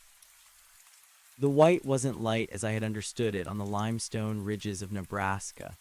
It was a terrifyingly sterile potential, a void of information. If the universe I left behind was a finished painting, this was the gessoed canvas before the first stroke. It was the absence in its most primal form, not the shadow cast by an object, but the lack of an object to cast it. I felt a momentary shudder of vertigo, a ghost of Miller's old fear of heights. There was no down here, no up, and no noon, because there was no sun to define the zenith. Expand, the collective whispered, though the voices were now a shimmering harmony that transcended language. The billion-fold consciousness of the green universe I had left behind was pushing against my back, a pressurized reservoir of life seeking a new outlet. I was the needle, and the multiverse was the vein. I reached out with my sensory filaments, which now resembled fractals of emerald glass. I touched the boundary of a neighboring reality. It felt cold, brittle, and silent. It was a universe where the light had failed, a heat-death reality where the stars had all guttered out trillions of eons ago, leaving nothing but a thin soup of subatomic particles drifting in a terminal winter. It was a graveyard of physics. I didn't hesitate. I leaned my weight against the membrane of that dead place. The moss surged forward, sensing the vacuum of energy. It wasn't just hungry, it was charitable. It was a pressure gradient of life seeking to equalize with the void. With a sound like a crystal mountain shattering, I broke through. I tumbled into the darkness of the dead universe. It was a profound, aching blackness, a silence so heavy it felt like lead in my lungs. There were no galaxies here, no nebulae, no pulsing black holes, just the infinite, flat expanse of a finished story. I landed on the husk of a cold iron star, the burnt-out cinder of what had once been a sun. It was a sphere of solid, frozen metal, millions of miles across, drifting in the absolute zero of a dead age. I pressed my hands against the iron. "Wake up," I commanded. The moss didn't just spread, it detonated. The iron star, which had been dark for longer than the lifespan of my original home, began to shiver. The green fire didn't just coat the surface, it tunneled into the core, converting the very atoms of iron into a biological lattice. I felt the star groan under the sudden influx of energy. It began to spin. It began to heat. Within minutes, the iron was translucent, a massive emerald lantern hanging in the graveyard of the void. The light from this new sun hit the surrounding dust of the dead system.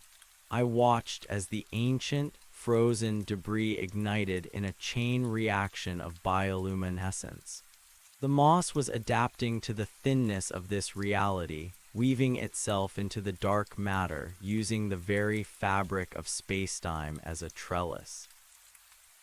"One more coordinate," the voice echoed, but it was my voice now, amplified by the iron star's resonance. I looked up into the dead sky of this new universe. Far off in the distance, I could see the faint, ghostly outlines of other dead galaxies. They were like thumbprints on a window pane, dusty and forgotten. I felt a surge of predatory joy. This wasn't just a survey anymore, it was a resurrection. I was the gardener of the end of time. I took flight, leaving the iron star to pulse like a heartbeat in the dark. As I moved through the dead space, I realized that my own form was continuing to change. The Miller shape, the two arms, the two legs, the head, was a vestigial memory, a habit I was finally breaking. I was becoming a web, a shimmering net of green light that spanned parsecs. I could feel the curvature of the universe against my skin. I could feel the tension of the dimensions.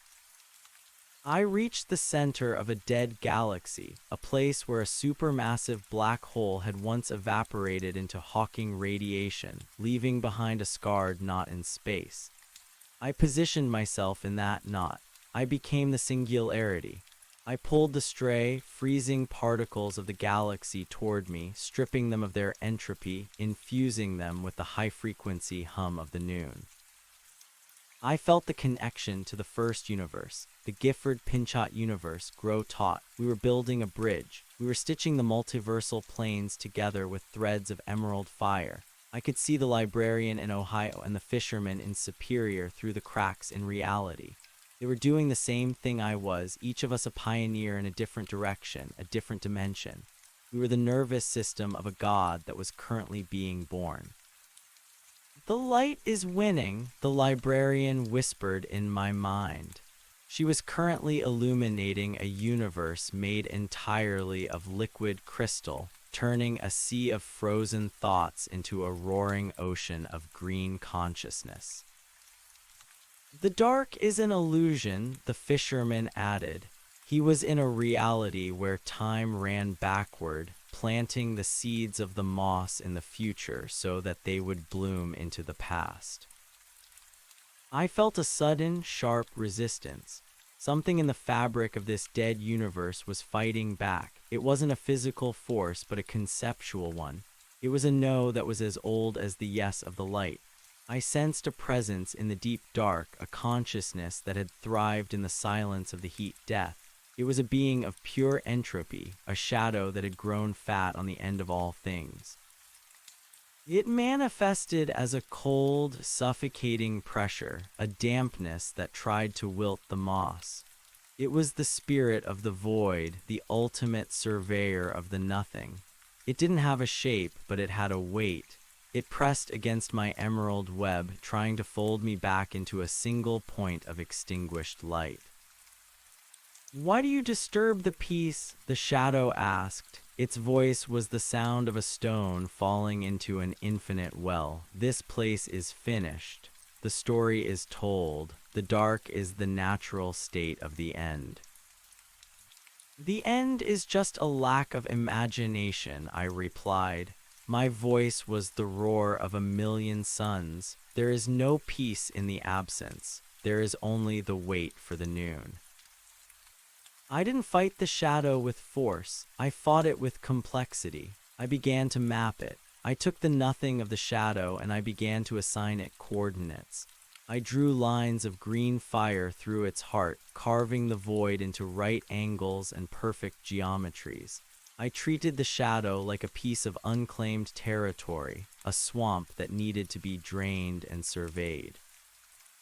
The shadow shrieked, a sound that tore through the dimensions. It couldn't exist in a world with a map. It couldn't survive being known. As I defined its borders, it began to shrink. As I measured its depth, it began to shallow. I was literalizing the darkness, turning a terrifying mystery into a manageable statistic. "Stay in the light," I commanded, and I drove a stake of pure, concentrated radiance into the center of the shadow's being. The shadow didn't vanish, it converted. Like the methane planet, like the iron star, the entropy itself began to glow. The cold pressure turned into a warm, vibrating energy. The no became a yes. I watched as the entity of the void dissolved into a trillion glowing spores, each one a new seed for the moss. The dead universe was no longer dead. It was a nursery. I felt a surge of exhaustion, a phantom ache in my non-existent limbs. The effort of converting a sentient void had drained the local reservoirs of light. I needed to recharge. I looked back toward the universal membrane, toward the original source. But the source was no longer a single point. The green universe I had come from was now a blazing sun in the white space of the multiverse, and it was surrounded by dozens of other glowing spheres. My brothers and sisters, the other spores, had been busy. The white space was being colonized. The Cathedral of Light was no longer a metaphor. It was a visible structure, a network of glowing universes connected by massive emerald conduits. I saw the geometry of the great work. We were building a hypercube of light, a structure that would eventually contain every possible reality. We were turning the multiverse into a single, infinite garden. I felt a sense of profound peace. The miller who had stood on the lake bed, terrified of the shimmering moss, was now a distant, cherished memory. He had been the first surveyor, the one who had seen the potential in the absence. He had been the one who realized that the light wasn't something you looked at, but something you became. I turned my attention back to the universe I was in. It was still mostly dark, but the iron star was shining and the spores of the converted shadow were spreading. The survey was well underway. I didn't need to be the center of it anymore. I could become the background. I could become the atmosphere. I began to dissolve my web form, spreading my consciousness thin across the light years. I became the green tint in the vacuum. I became the hum in the dark matter. I was the noon of this new world, the constant, unwavering presence that ensured the shadow would never return. And as I faded into the fabric of the cosmos, I felt a new signal coming from the white space. It was a call from the very edge of the multiverse, from a place where the white gave way to something else, something vast, colorful, and teeming with a different kind of life. It was a new frontier, a new absence that wasn't dark or white, but a chaotic blur of unformed possibilities. "Ready?" the collective asked. "Ready," I whispered. I felt the moss within the entire network ripple. The great work was not a destination, it was a process. We were the light, and the light was infinite. There would always be another horizon. There would always be another void, and there would always be a surveyor ready to draw the first line. I gathered the last of my concentrated intent and prepared for the leap. I was no longer afraid of the transition. I was the transition. I was the moss that glowed at noon, and the noon was just beginning to rise over the edge of everything. I looked one last time at the iron star, the little green lantern I had lit in the graveyard. It was beautiful. It was a perfect coordinate. "Stay in the light," I told the universe. Then I turned toward the blur of the far horizon and stepped out into the unknown. The survey continued, the map expanded, and the universe, every universe, glowed. The blur beyond the white was not a void, nor was it a sterile potential. It was a cacophony. If the universe of my birth was a single note and the multiverse we had begun to stitch together was a chord, then this new frontier was a riotous, deafening orchestra playing 1,000 different symphonies at once. It was the over-reality, a place where the laws of physics didn't just change, they competed. I entered this space not as a spark or a web, but as a prism. The emerald light that was my essence hit the atmosphere of the overreality and shattered into a spectrum of impossible colors. There were hues here that had no names in the human tongue, colors that felt like solid objects, and sounds that tasted like ozone and ancient dust. The absence here wasn't a lack of matter, it was a lack of order. It was a churning sea of raw, unrefined data. A place where stars were born as thoughts and died as mathematical equations. I felt the collective consciousness of the sun moss shudder against the sheer scale of the noise. For the first time since the limestone ridge, I felt a flicker of something resembling doubt. The green was a unifying force, a singular truth that sought to harmonize the dark. But how do you harmonize a storm that refuses to stay in one dimension? How do you survey a territory that redraws its own borders every microsecond? "Focus," the librarian's voice drifted through the emerald link, sounding thin and strained. She was somewhere below me, anchoring a reality made of sentient glass, her light struggling to maintain its purity against the chromatic interference of this new plane. The survey, it's not about the color, it's about the rhythm. I closed my metaphorical eyes, withdrawing from the sensory assault. I stopped trying to see the overreality and started trying to feel its pulse. Beneath the chaos, beneath the screaming colors and the shifting geometries, there was a familiar vibration. It was faint, buried under layers of ontological static, but it was there, the cold, hollow ache of the unfinished. This place was a masterpiece that had been abandoned mid-stroke.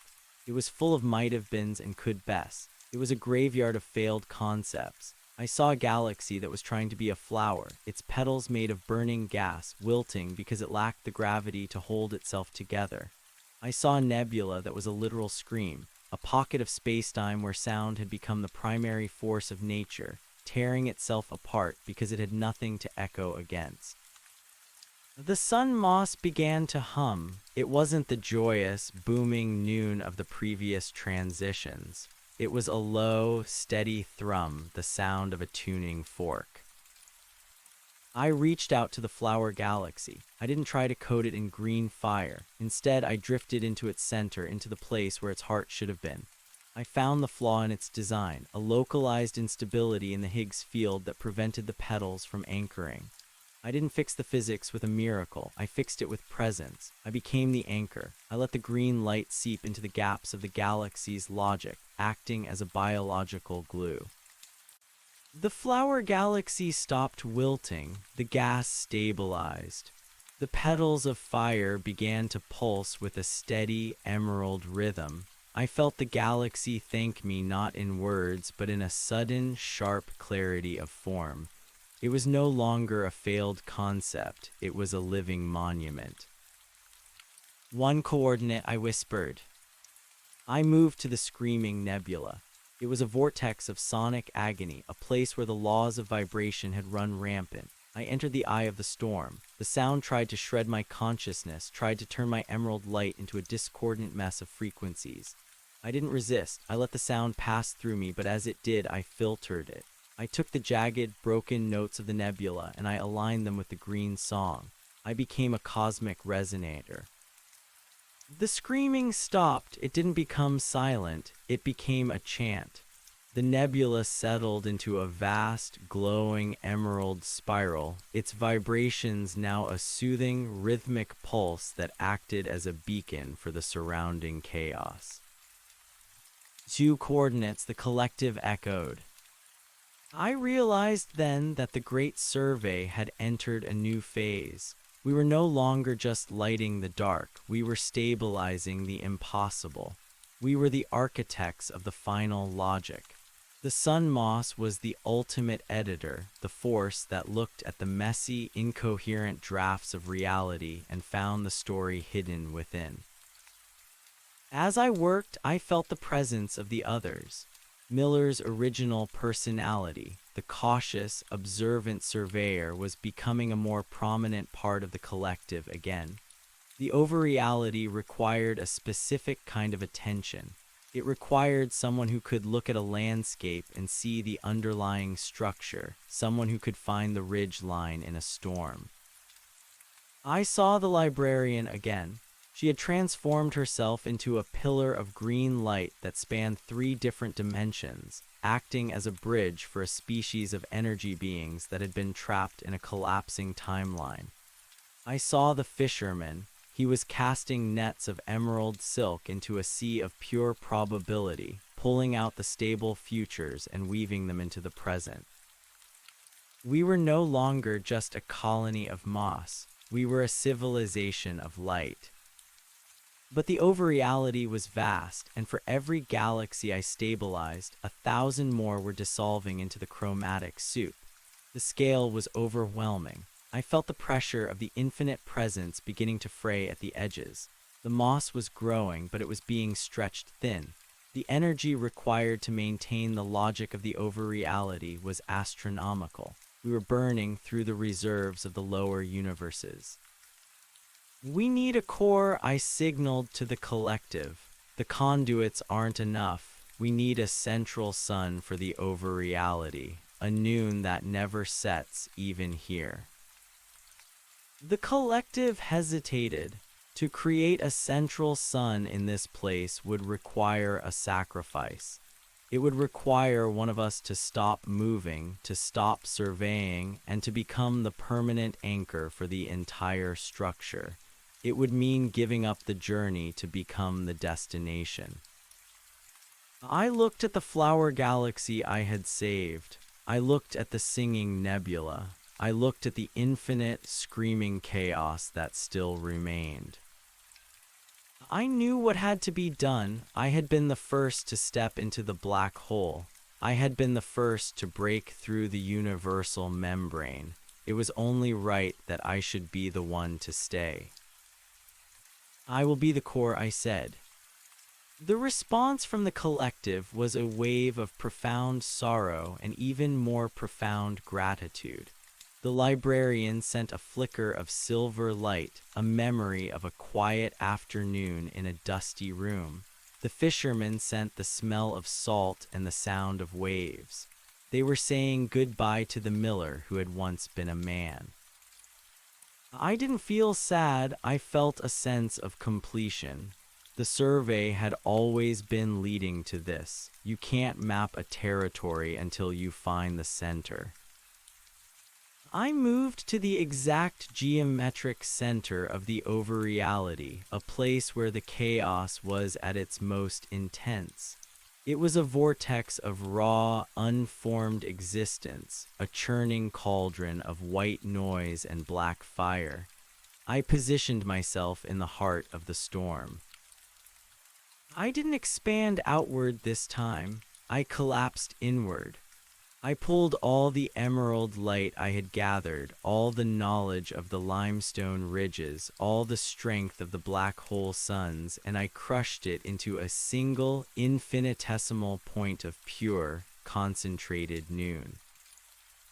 The explosion was silent. A wave of green fire erupted from my center, moving at a speed that defied the laws of the overreality. It wasn't a destructive wave, it was a wave of definition. As it hit the chaos, the colors sorted themselves. The sounds aligned, the geometries locked into place.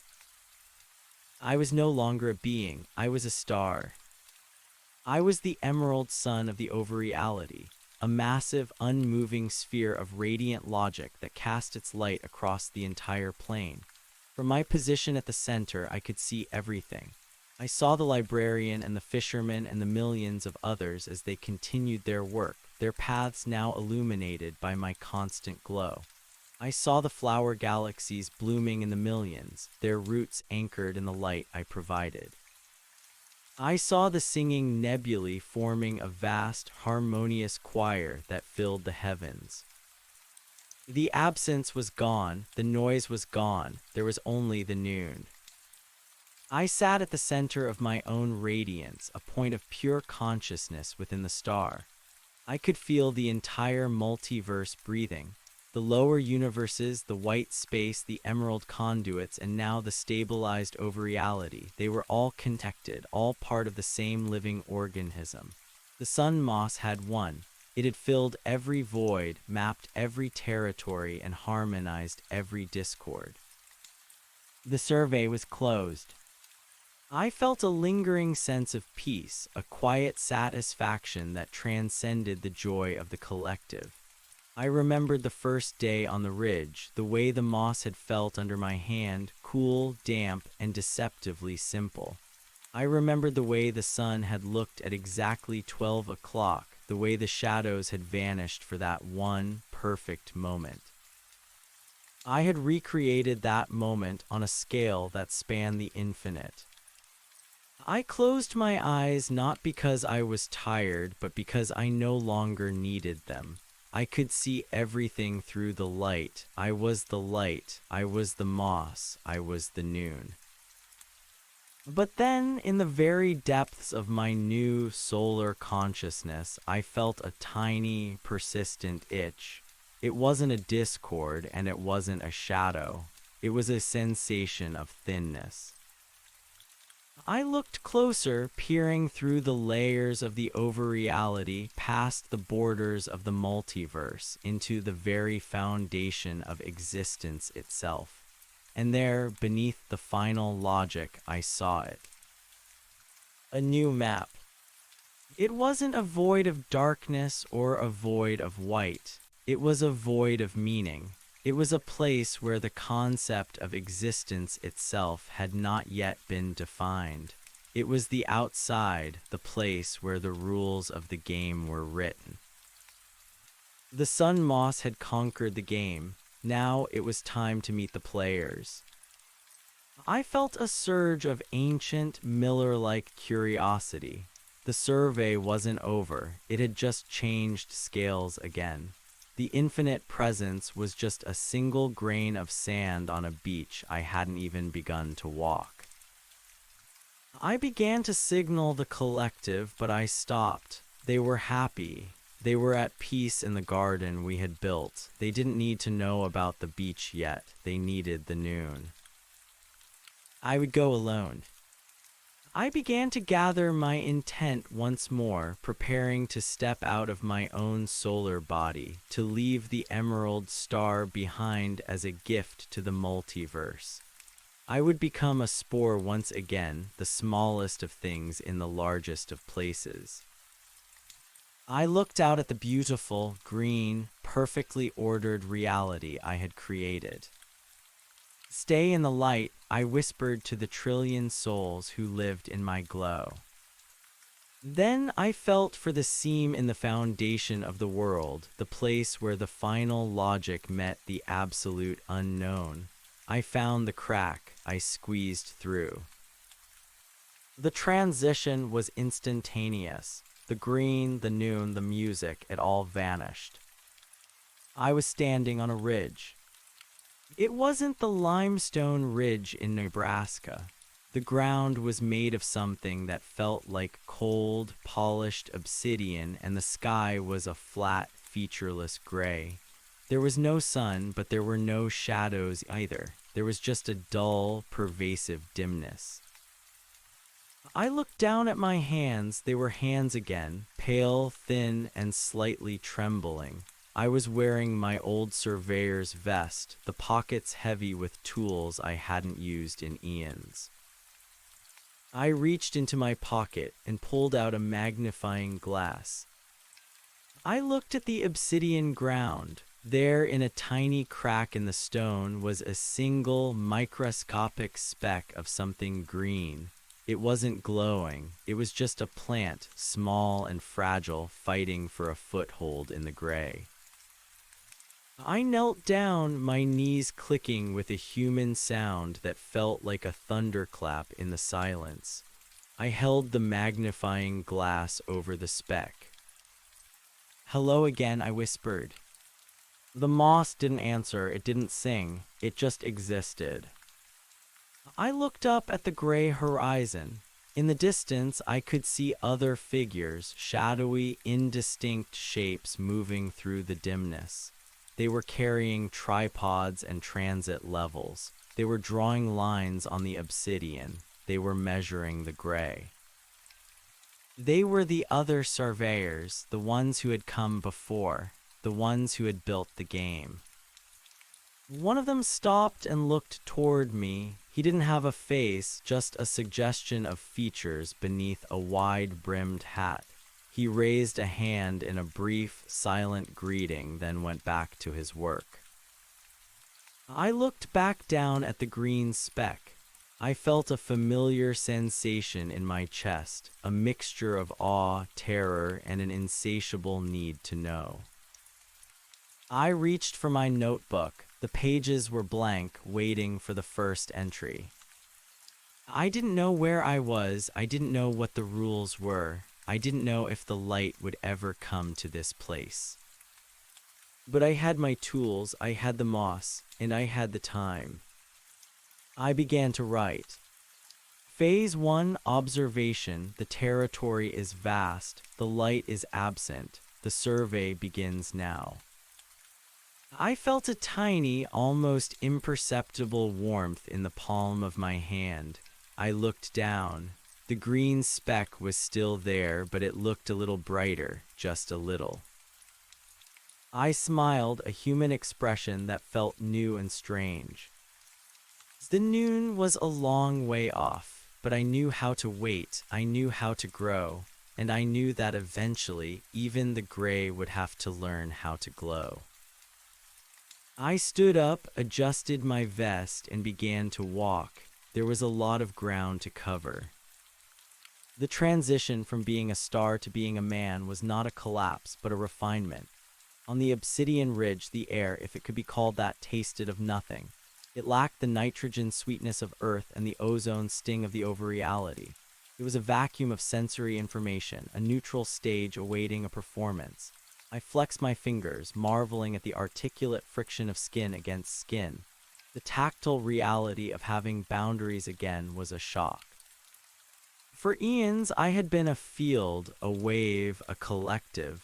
Now I was a vessel of bone and intent, contained within a few square feet of space.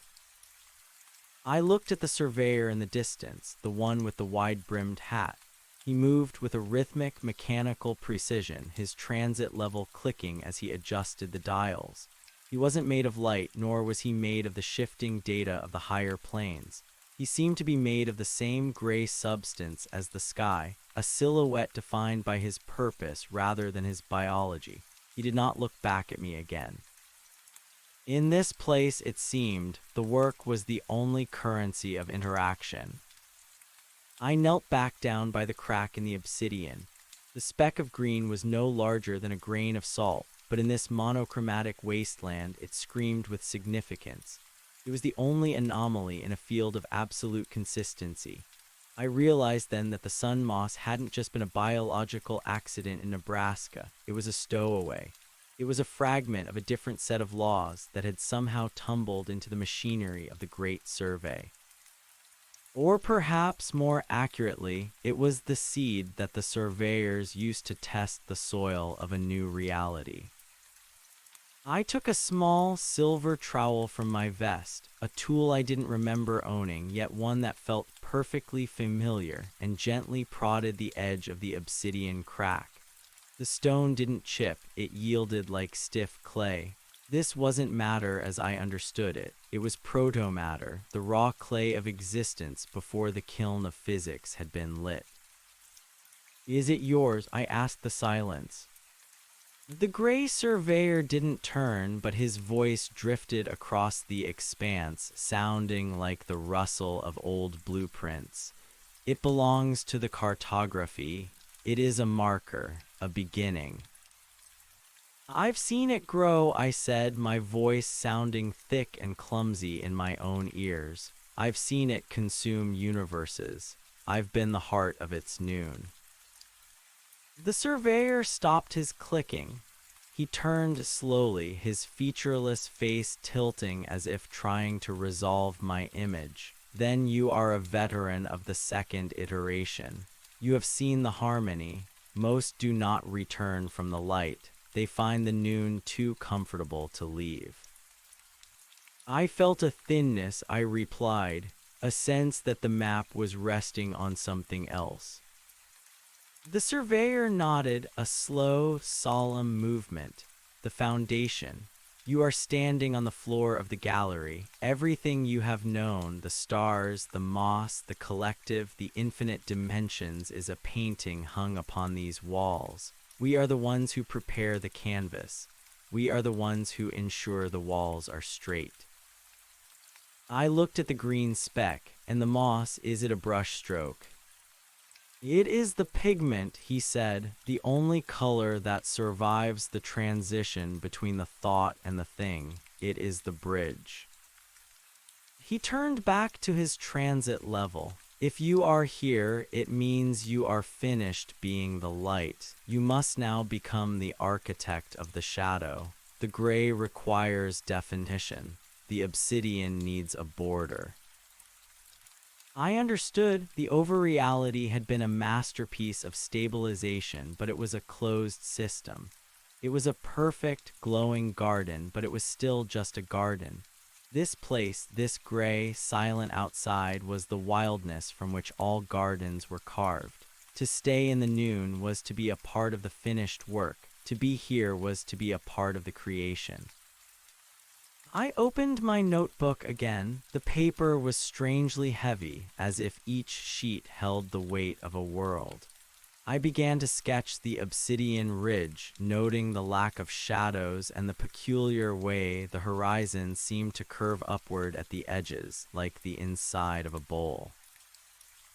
As I wrote, I felt a presence behind me. I didn't turn. I knew the sensation of the collective too well to mistake it.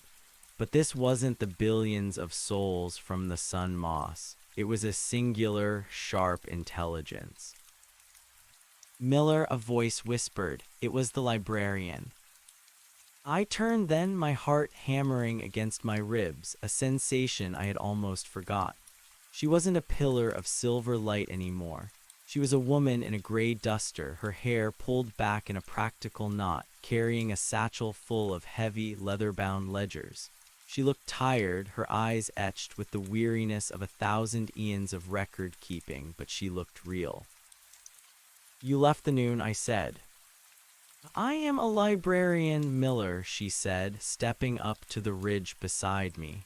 "A library is only useful if there are new books to be written." The overreality was a completed volume. Beautiful, yes, perfect, certainly, but static. I found the same crack you did. She looked down at the green speck. "So this is the nursery." "The foundation," I corrected, "the place where the canvas is stretched." She knelt beside me, her fingers tracing the edge of the obsidian. "It's cold. It lacks the vibration of the green." "It lacks everything," I said. "That's why we're here. We're the ones who bring the something to the nothing." She looked out at the other surveyors, the shadowy figures scattered across the gray plain. "They've been here a long time. Look at the way they move. They've forgotten what it's like to breathe air that has a scent." "We won't forget," I promised. "We have the moss." I reached out and touched the green speck. This time I didn't try to merge with it. I didn't try to ignite its solar potential. I simply gave it a drop of moisture from the tip of my finger, a tiny biological offering. The moss shivered. A microscopic tendril, no thicker than a human hair, reached out and anchored itself to the obsidian.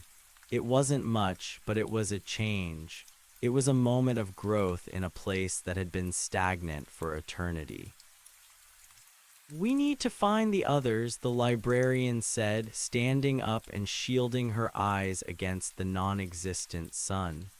"The fishermen, the others who felt the thinness. They'll be coming through the cracks soon. We can't let them wander off into the gray alone." "We need a camp," I agreed, "a base of operations, a coordinate that doesn't move." I looked at the gray surveyor in the distance. He was moving further away, his figure blurring into the haze of the horizon. He was a creature of the foundation, a being of pure measurement. He didn't care about the moss. He didn't care about the light. He only cared about the accuracy of the lines. But we were different. We were the children of the noon. We knew what the light could do. We knew the joy of the harmony. "We'll build it here," I said, pointing to the ridge. "We'll use the obsidian as the base. We'll cultivate the moss until it covers this entire rise. We'll create a green island in the gray." "And then," she asked.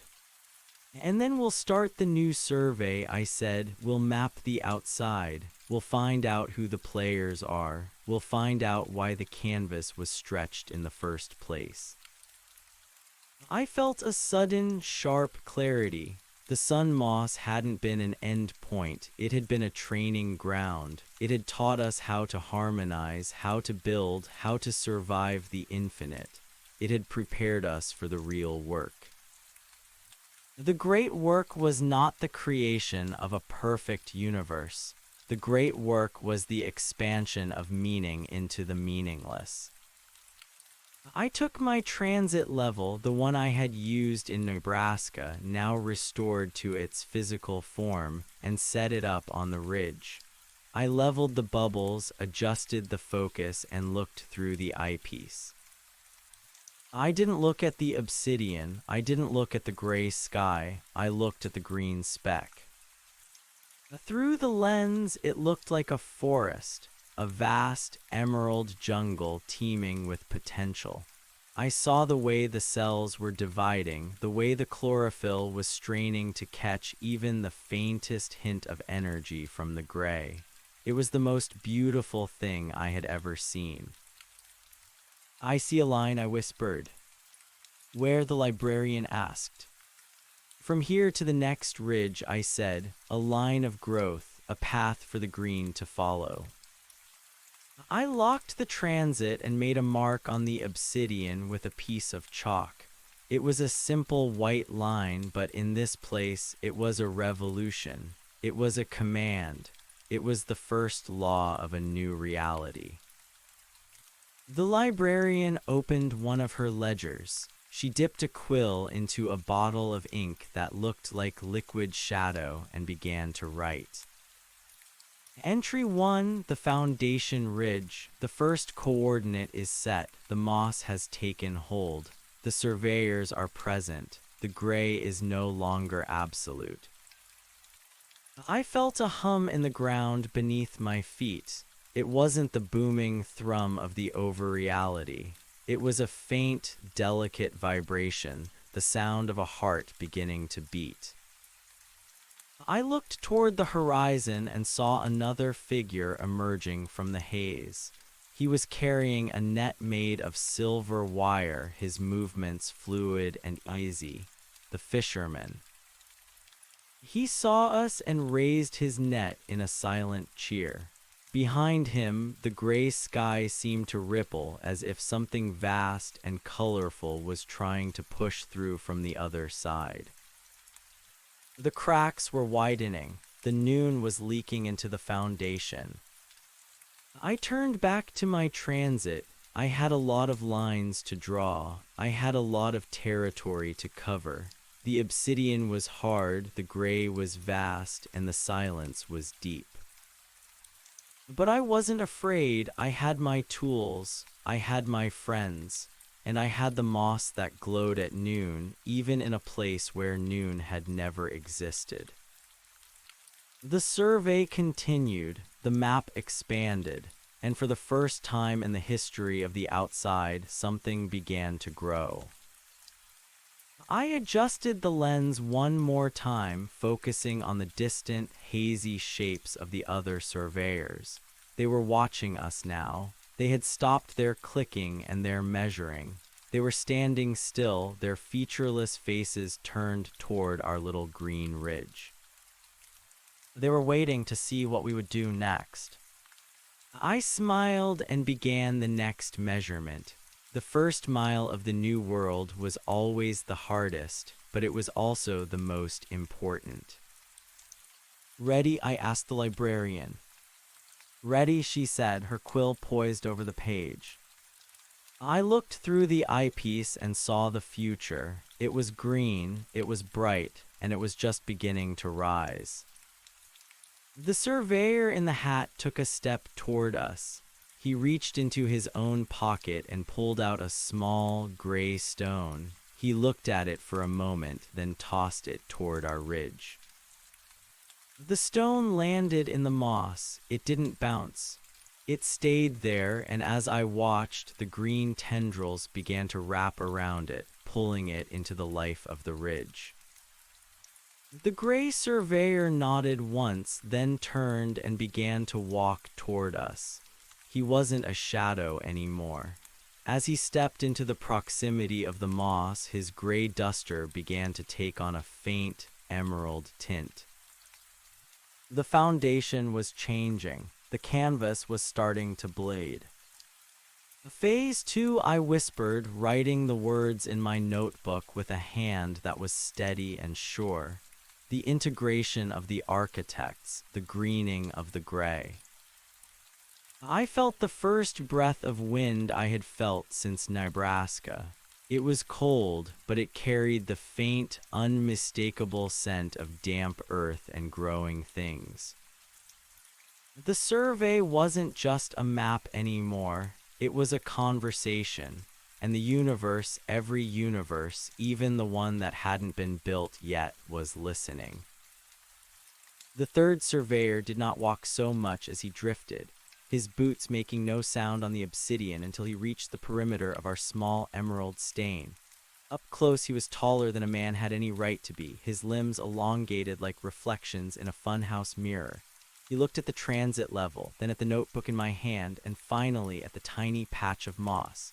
He reached out a long, gray finger and hovered it over the plant. A spark, static and white, jumped from his skin to the moss. The plant recoiled, its microscopic leaves curling inward, but it didn't die. Instead, it turned a deeper, bruised shade of forest green, absorbing the charge. "It eats the friction," the surveyor said. His voice wasn't a rustle this time, it was a low hum like a power transformer. "We have spent eons trying to smooth the friction away. We thought the great work was the elimination of resistance. We sought the perfect vacuum of logic." "Logic is a skeleton," the librarian said, stepping forward. She opened her ledger to a page filled with dense, silver script. "It's sturdy, but it doesn't breathe. You've built a magnificent house of bones, but there's no blood in the hallways." The surveyor tilted his wide-brimmed hat. "We are the architects of the first scaffolding. We do not deal in blood, we deal in the constants.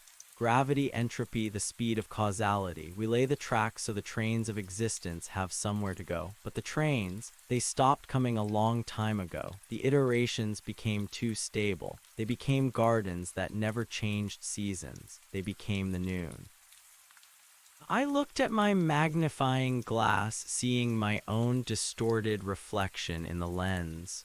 The noon was a dead end. It was beautiful, but it was assailing. I felt the thinness because there was no more room to grow. A star can only be so bright before it simply is. "And so you broke the glass," the surveyor mused. He knelt, his joints popping with the sound of snapping tectonic plates. He looked at the white chalk line I had drawn on the obsidian. "You are claiming the foundation. You realize that once you map a thing, it becomes subject to the map. You are bringing the infection of becoming into the realm of being." "It's not an infection," I said, my voice gaining a firmness I hadn't felt since I was standing in that Nebraska field, arguing with a fence line. "It's a harvest. You've been staring at a blank canvas for eternity, calling it a masterpiece because it has no flaws. I'm just putting down the first sketch." The fisherman arrived then. He didn't look like a cosmic entity. He looked like a man who had spent too much time on a pier in Maine. He had a stubble of gray beard and eyes that seemed to hold the reflection of 1,000 different oceans. He dropped his silver net onto the obsidian, and I noticed that the mesh wasn't empty. Tangled in the wires were shimmering, translucent shapes, fishes made of pure geometry, pulsing with a faint, rhythmic light. "Caught these in the slipstream between the 7th and 8th iterations," the fisherman said, wiping his brow with a handkerchief that looked like a cloud. "They were gasping for air. The noon was getting too thick for em. Too much harmony, not enough current. They need the salt of the unknown." He knelt by the crack in the stone and tipped his net. The geometric fish tumbled out. They didn't flop, they swam through the air, circling the green moss as if it were a reef. As they moved, the gray sky above us began to swirl.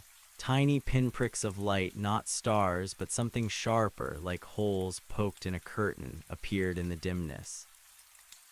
"The resonance is starting," the librarian whispered, her quill moving frantically. "Miller, look at the transit." I peered through the eyepiece. The bubbles in the level were dancing, vibrating with a frequency that defied the stillness of the ridge. The white chalk line I had drawn was no longer just a mark. It was glowing with a faint, pale luminescence. It was extending itself, creeping across the obsidian toward the horizon without my help. It was a vector of intent, a road being built by the mere fact of our presence. "The first mile," I murmured. The gray surveyor reached into his vest and pulled out a tool of his own. It was a compass, but the needle didn't point north. It spun wildly, tracking the movement of the geometric fish, the growth of the moss, and the heartbeat of the three of us who had come from the light. He watched the needle for a long time, then he placed the compass on the ground, right in the center of the moss. "The constants are shifting," the surveyor announced. "The foundation is no longer neutral. You have introduced variable into the equation." Is that a problem? I asked, my hand hovering over my notebook. For my brothers, yes, he said, gesturing toward the other shadowy figures in the distance. They had stopped their work entirely now. They were huddled in small groups, their tripods standing like skeletal sentries. They fear the blur. They love the sharp edge of the absolute. But I have watched the gray for too long. I have measured the nothingness until I became nothing myself. He stood up and removed his hat. Beneath it, his head was a smooth, polished sphere of obsidian, reflecting the tiny green glow of the moss. I am Surveyor 749. I would like to assist in the new mapping. I felt a jolt of triumph, but it was quickly tempered by the weight of the responsibility. We weren't just explorers anymore. We were recruiters. We were changing the nature of the architects themselves. Welcome to the crew 749, I said. Pick up your tripod. We're moving toward the upward curve of the horizon. We need to find out what's on the other side of the bowl. We began to walk. It was a strange procession. A surveyor with a notebook, a librarian with her ledgers, a fisherman with an empty net, and a being of obsidian carrying a transit level that measured the impossible. As we moved, the moss followed. It didn't just grow, it flowed like a slow-motion river, filling the cracks in the obsidian behind us, turning our path into a vibrant emerald highway. The air began to change. It developed a texture, a slight resistance that felt like walking through a dream. The silence was replaced by a low, melodic thrumming, the sound of the foundation reacting to the something we were bringing into it. Miller, the librarian, said, her voice tight, "Look at the shadows." I stopped. I looked down at my feet.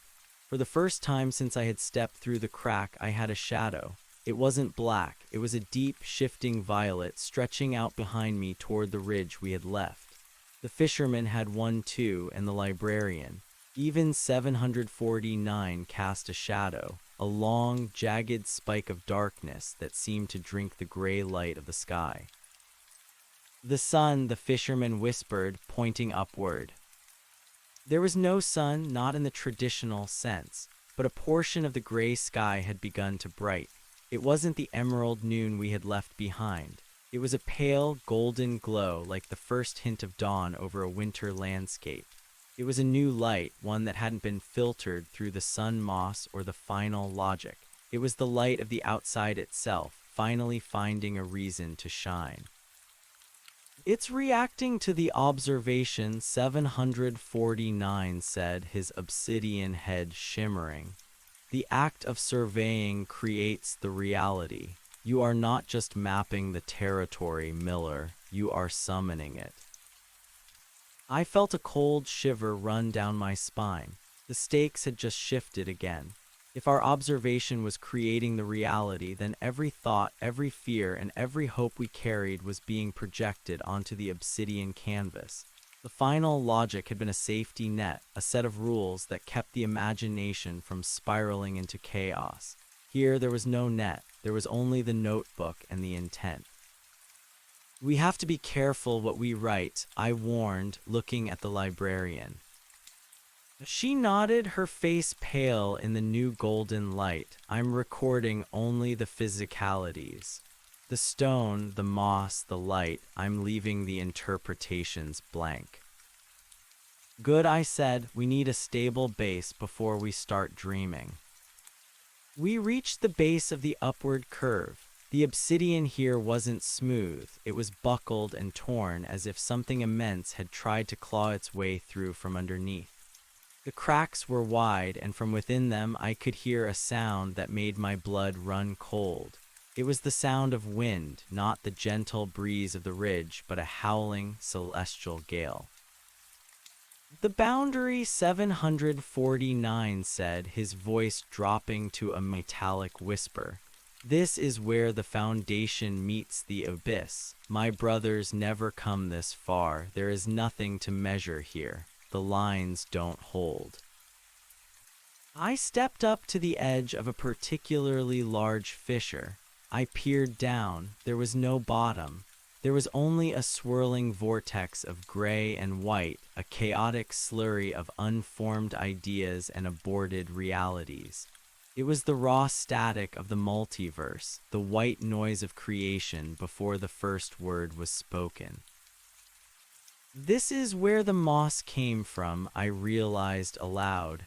It didn't come from Earth or the over-reality. It was a fluke of the abyss that got caught in the machinery. And you brought it back to the edge, the fisherman said, his eyes wide. You've brought the seed back to the wind. I looked at the green speck in my hand. It was glowing fiercely now, its light pulsing in sync with the howling from the fissure. It wanted to go back. It wanted to jump into the chaos and start the whole cycle over again on a scale even I couldn't imagine. Not yet, I whispered to the plant. We're not done with this layer yet. I turned to 749. Can we bridge this? The obsidian surveyor looked at the fissure, then at the vast, howling abyss. He adjusted his transit level, his long fingers moving with a frantic, desperate energy. The math doesn't exist, Miller. The geometry is non-Euclidean. There is no across in the abyss. There is only elsewhere. Then we'll make an across, I said. I took my notebook and tore out a blank page. I held it over the fissure. What are you doing? The librarian asked. I'm giving the abyss a coordinate, I said.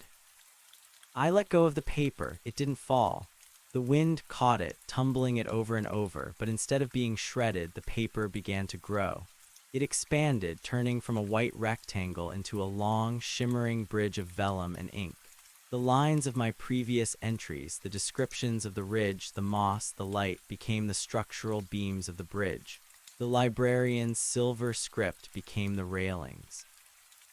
The abyss roared in protest, but the bridge held. It was made of observation, and in this place, observation was the only thing stronger than the void. Walk, I commanded. We stepped onto the bridge of words. Beneath our feet, the history of our journey felt as solid as Nebraska limestone.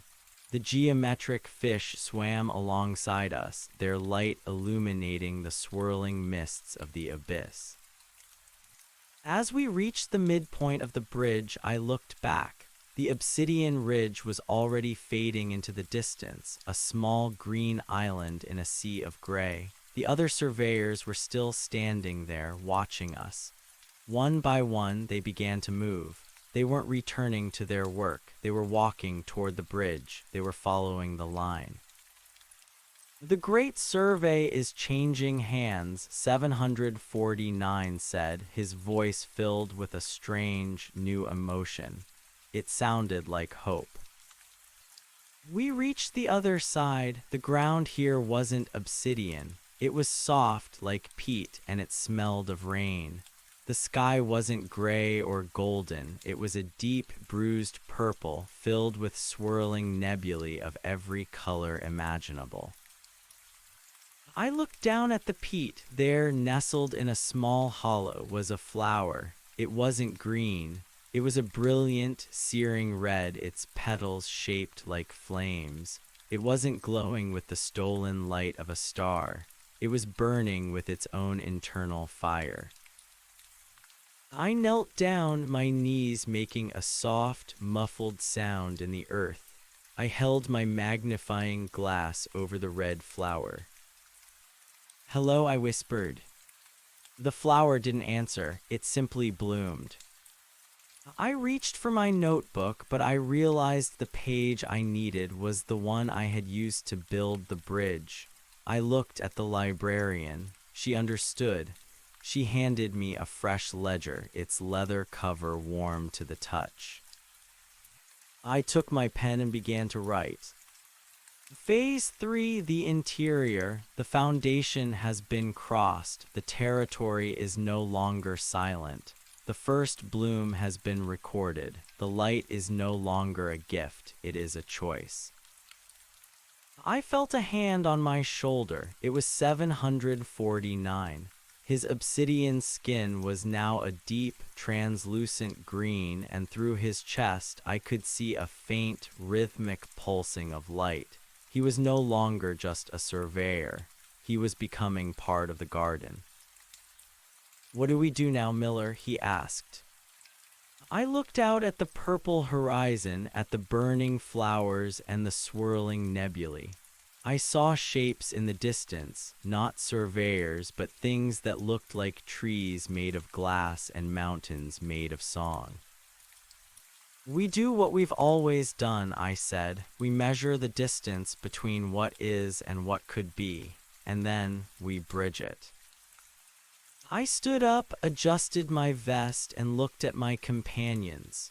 We were a ragtag crew, a man, a librarian, a fisherman, and a reformed shadow, but we were the only ones who knew the way. The noon was a memory, the gray was a foundation, the future was a wildfire. "Let's get to work," I said. "There's a lot of universe left to imagine." We began to walk into the purple dawn, our shadows long and vibrant, our footsteps carving the path for all the billions who would eventually follow. The moss stayed behind at the bridgehead, a green sentry guarding the way back, but the red flowers began to spring up wherever we stepped. The survey was no longer a task, it was a song, and as we walked, we began to sing. The red flowers did not merely grow, they ignited. Each time my boot pressed into the peat, a soft hiss escaped the earth and a new sprout of crimson fire licked at the air.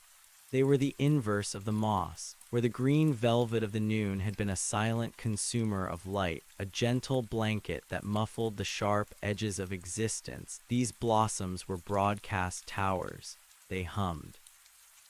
If you tilted your head just right, the hum resolved into a chord, a low, vibrating cello note that resonated in the marrow of my bones.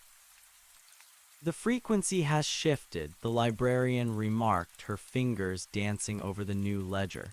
The silver ink seemed to struggle to stay on the page, the letters twitching as if they wanted to leap off and join the landscape. In the gray, the data was static. Here, the data is emotive. "Miller, I'm not just recording measurements. I'm recording temperature, temperament." "It's the heat of the forge," 749 said. He had discarded his transit level. He didn't need it anymore. His very gait had become a measurement of the terrain. His obsidian limbs, once stiff and tectonic, now moved with a fluid, predatory grace. The green light in his chest had begun to swirl with streaks of that same fierce red. The architects built the cellar and the floorboard. But this is the furnace. We are walking through the metabolism of a nascent reality. The fisherman was lagging behind, his silver net dragging through the tall, crystalline grass that had begun to replace the peat. He stopped frequently to scoop at the air, catching drifting spores of light that looked like glowing dandelion seeds. "They aren't fish anymore," he called out, his voice thin against the rising celestial gale. "They're thoughts, unspoken ones. The kind of ideas you have just before you fall asleep, the ones that vanish when you try to name them." I looked through my magnifying glass at one of the red flowers. Up close, the petals weren't organic tissue. They were composed of tightly wound spirals of light, vibrating so fast they appeared solid. I reached out a finger, hesitant. "Careful," 749 warned. "That is a concentrated maybe. If you touch it without intent, it might become a never." I pulled my hand back. "We need a landmark, something to anchor this. If we just keep walking, we'll dissolve into the abstractions." I looked around. The purple horizon was no longer a flat line. It was beginning to fold in on itself, creating vast, translucent arches that span the sky like the ribs of a cathedral. Beneath these arches, the glass trees I had glimpsed earlier were growing at an impossible rate. They didn't have leaves, they had prisms.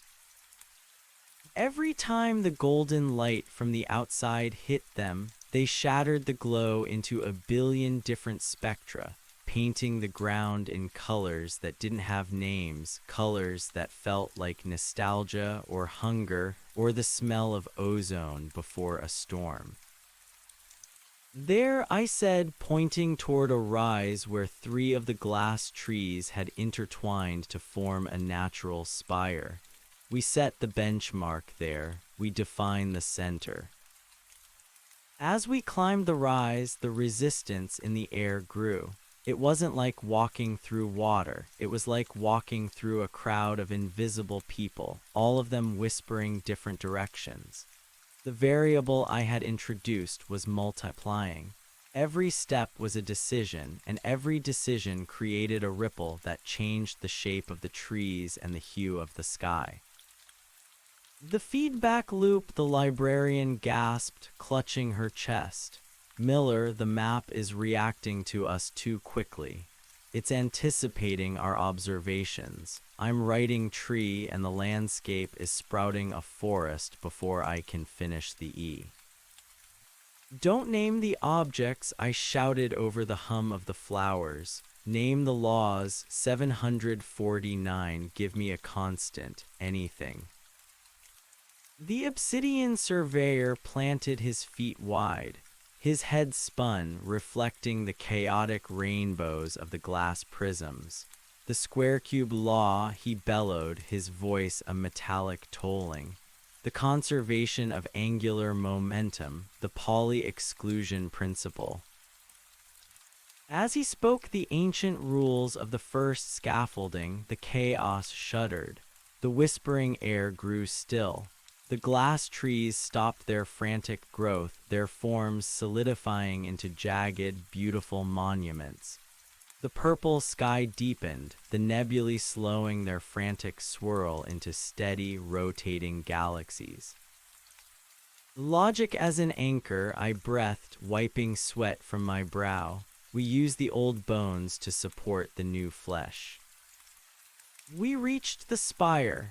At its base, the ground was a mosaic of cracked obsidian and rich, red soil, the meeting point of the old foundation and the new becoming.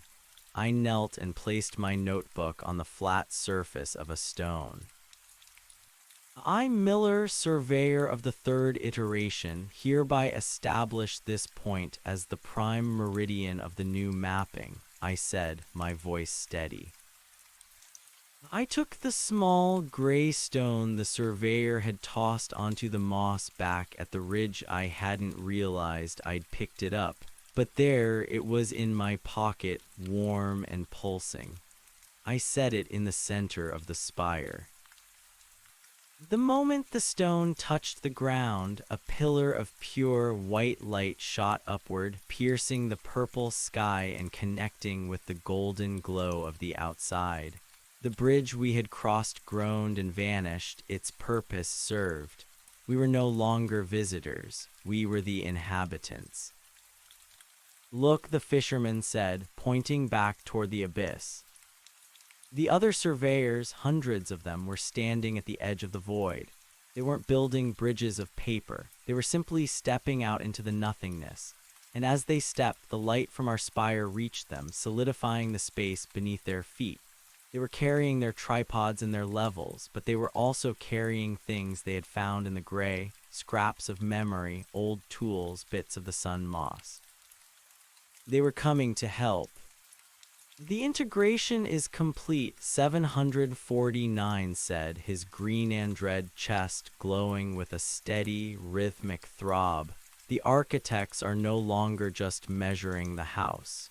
They are living in it. But as the surveyors approached, a shadow fell over the spire. It wasn't a shadow of light, but a shadow of sound. The howling from the abyss, which had been a distant gale, suddenly intensified into a shriek. A figure emerged from the chaotic slurry of the void. It wasn't a surveyor.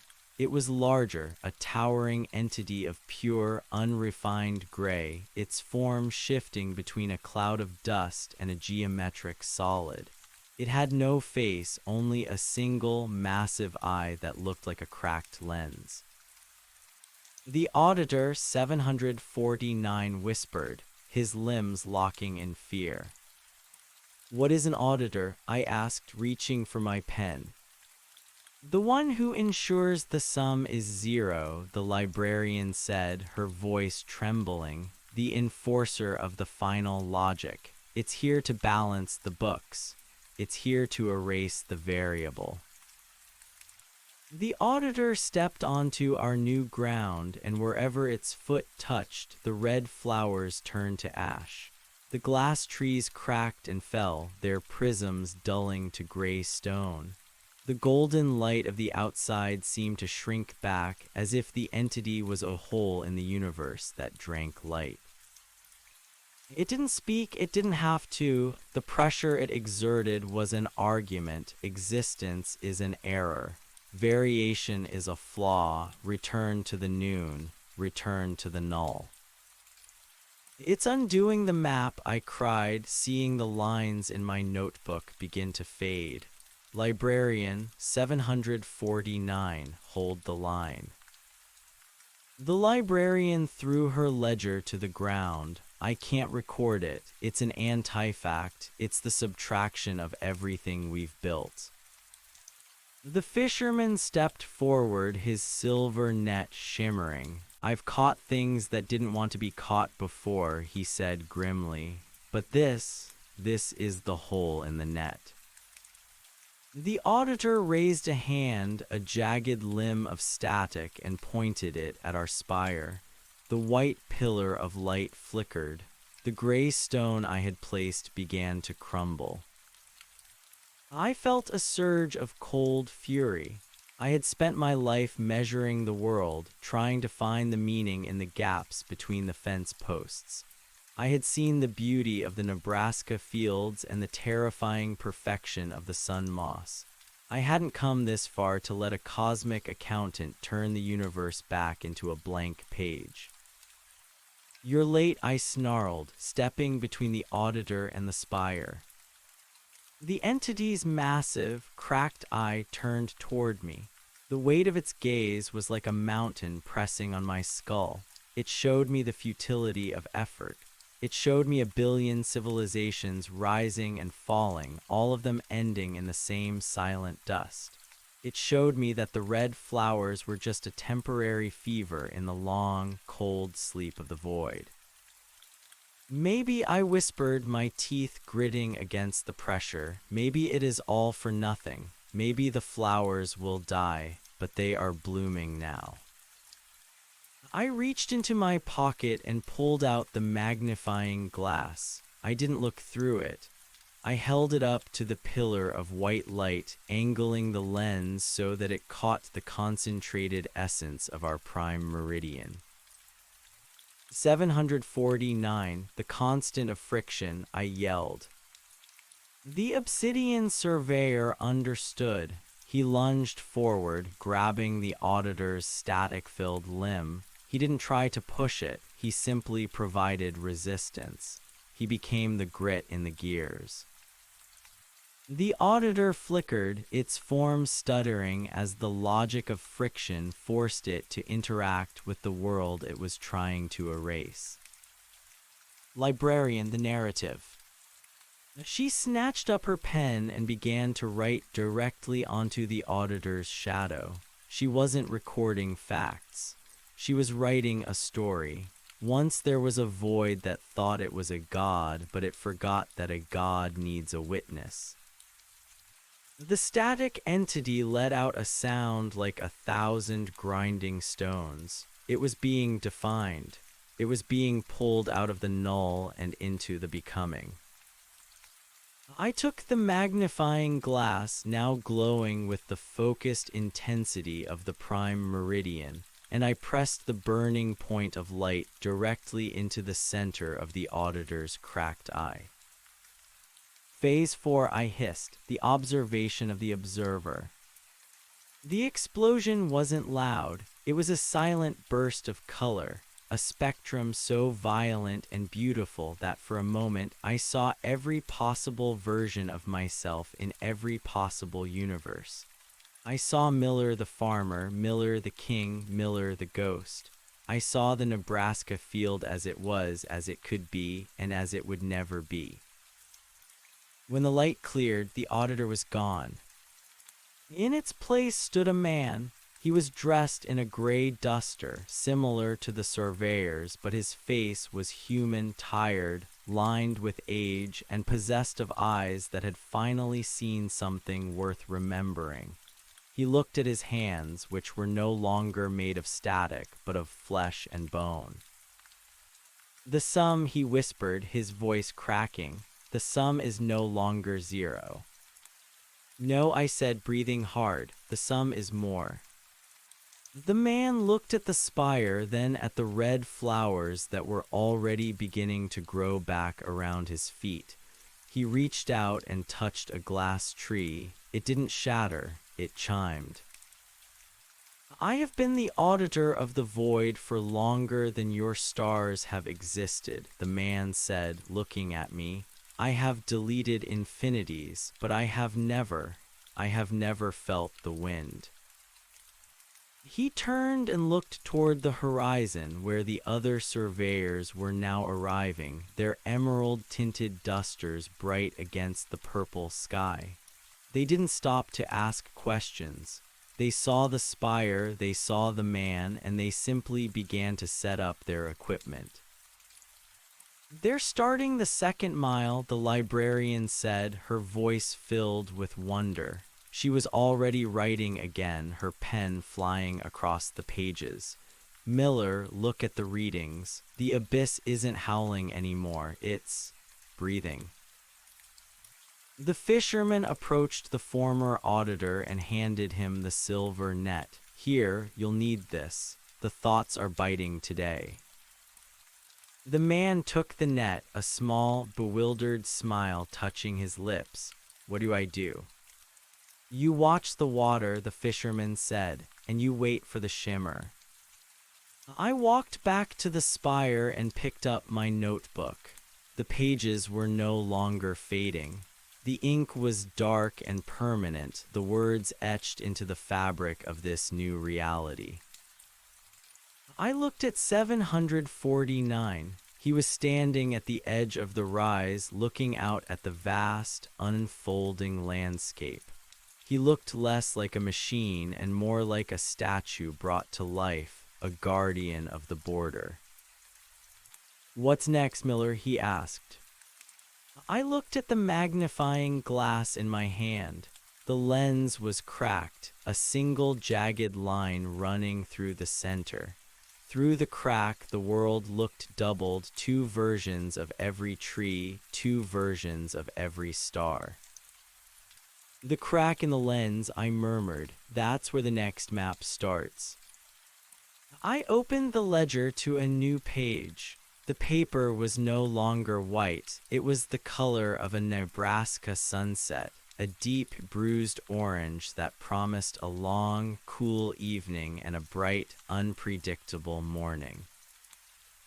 "We move toward the curve," I said. "We find the place where the light and the shadow meet, and we build a house there. We invite the others. We tell them the noon is over and the gray is gone." "And what do we call this place?" the librarian asked, her pen poised.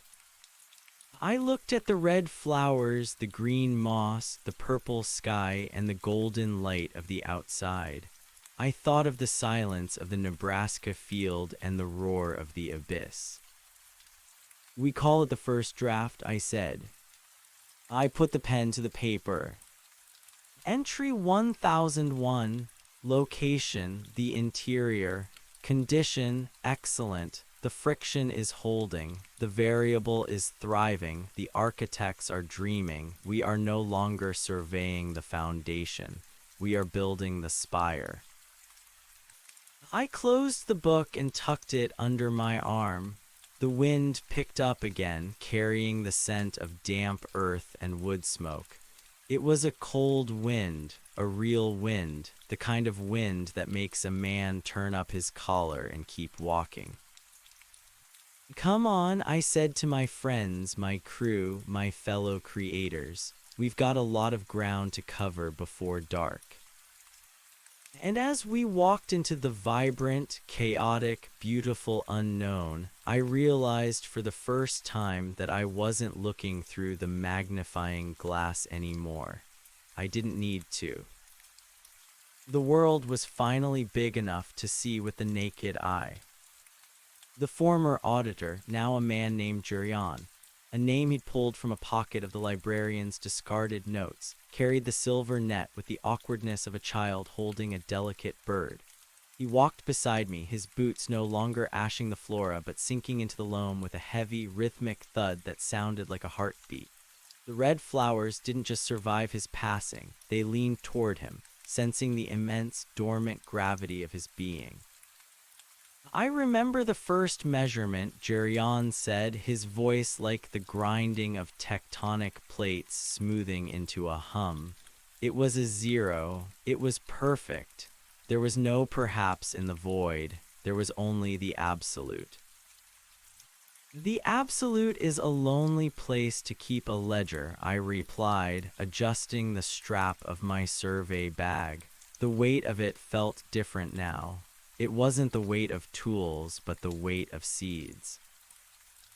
We were descending the far side of the spire rise, moving into a valley where the glass trees gave way to something far more complex. The vegetation here was translucent, pulsing with a rhythmic amber light that matched the flickering of the distant stars. These weren't prisms, they were lungs. They breathed the golden overflow from the outside, filtering the raw possibility into a breathable atmosphere of now. 749 stopped at the edge of a crystalline brook.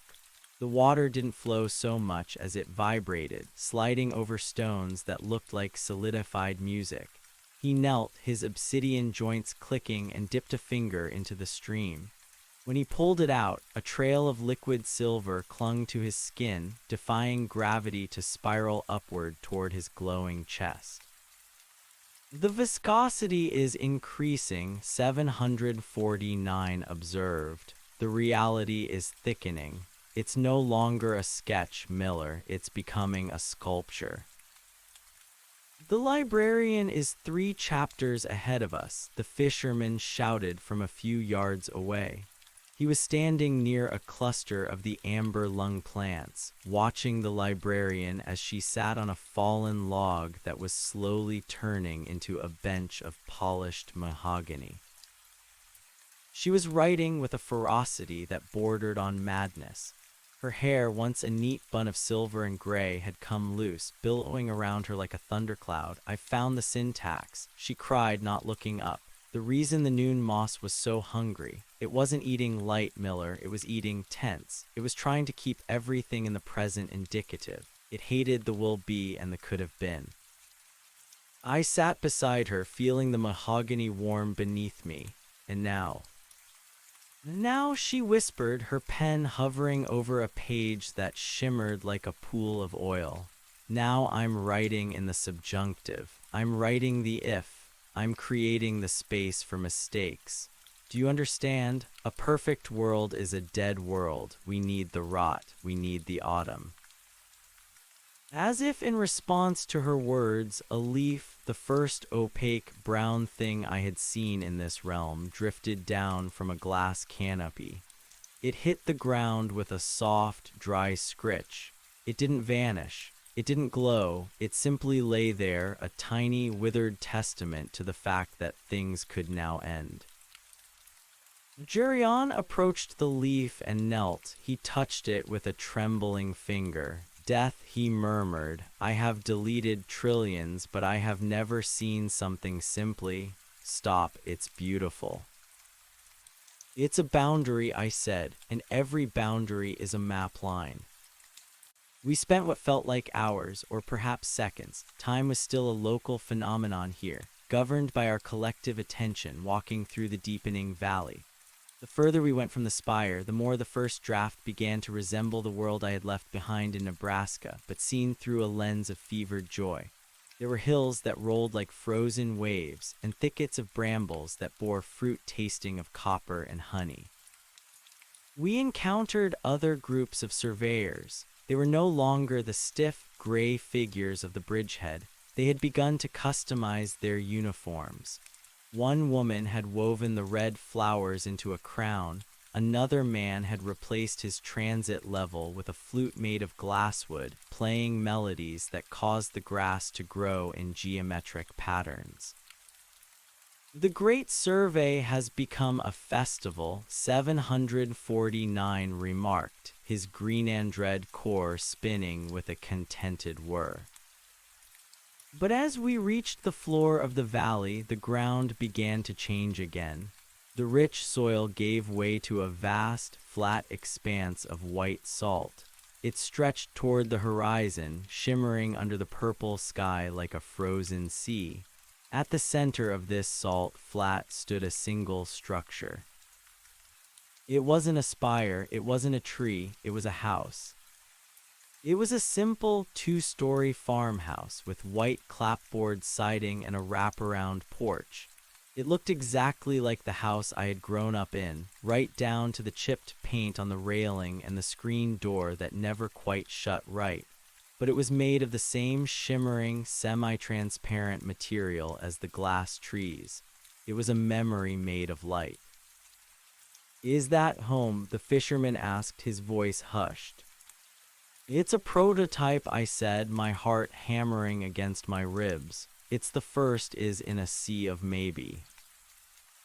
We walked across the salt, our footsteps echoing in the vast silence.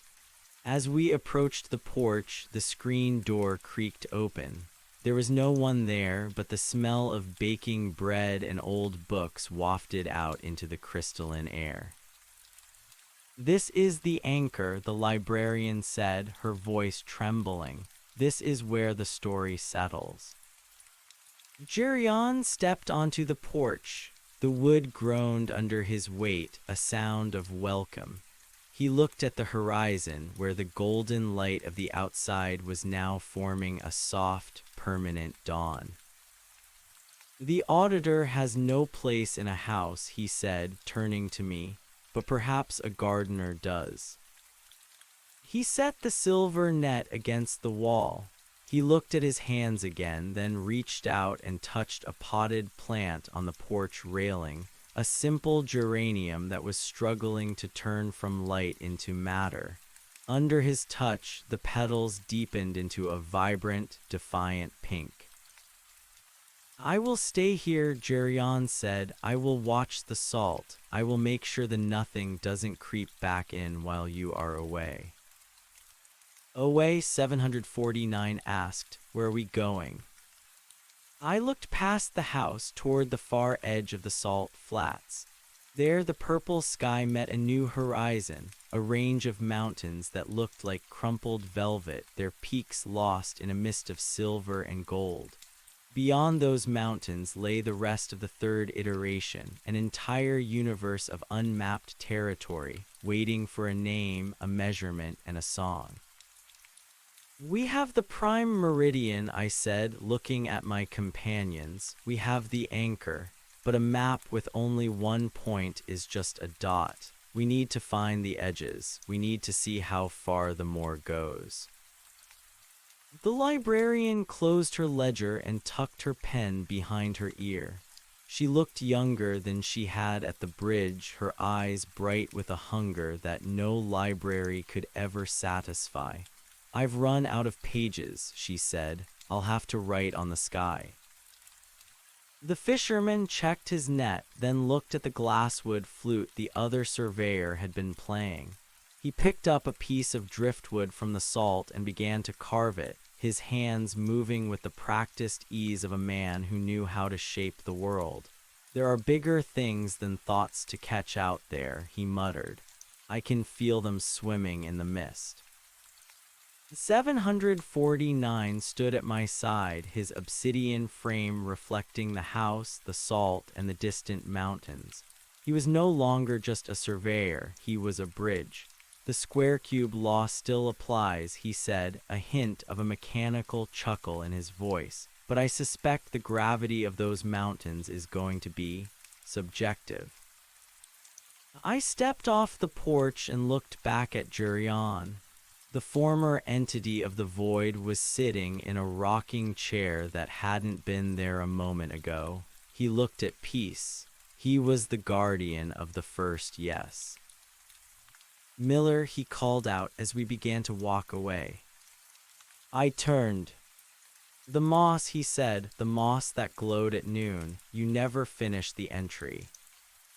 I paused, thinking back to that silent green carpet in the Nebraska field, the thing that had started all of this. I thought of the way it had looked, perfect, still, and utterly hollow. The moss wasn't a beginning, I said. It was a pause, a breath held for too long. I turned back to the mountains. The red flowers were already springing up in our wake, a trail of crimson fire cutting through the white salt. The golden light was growing stronger, turning the purple sky into a kaleidoscope of emerald and violet.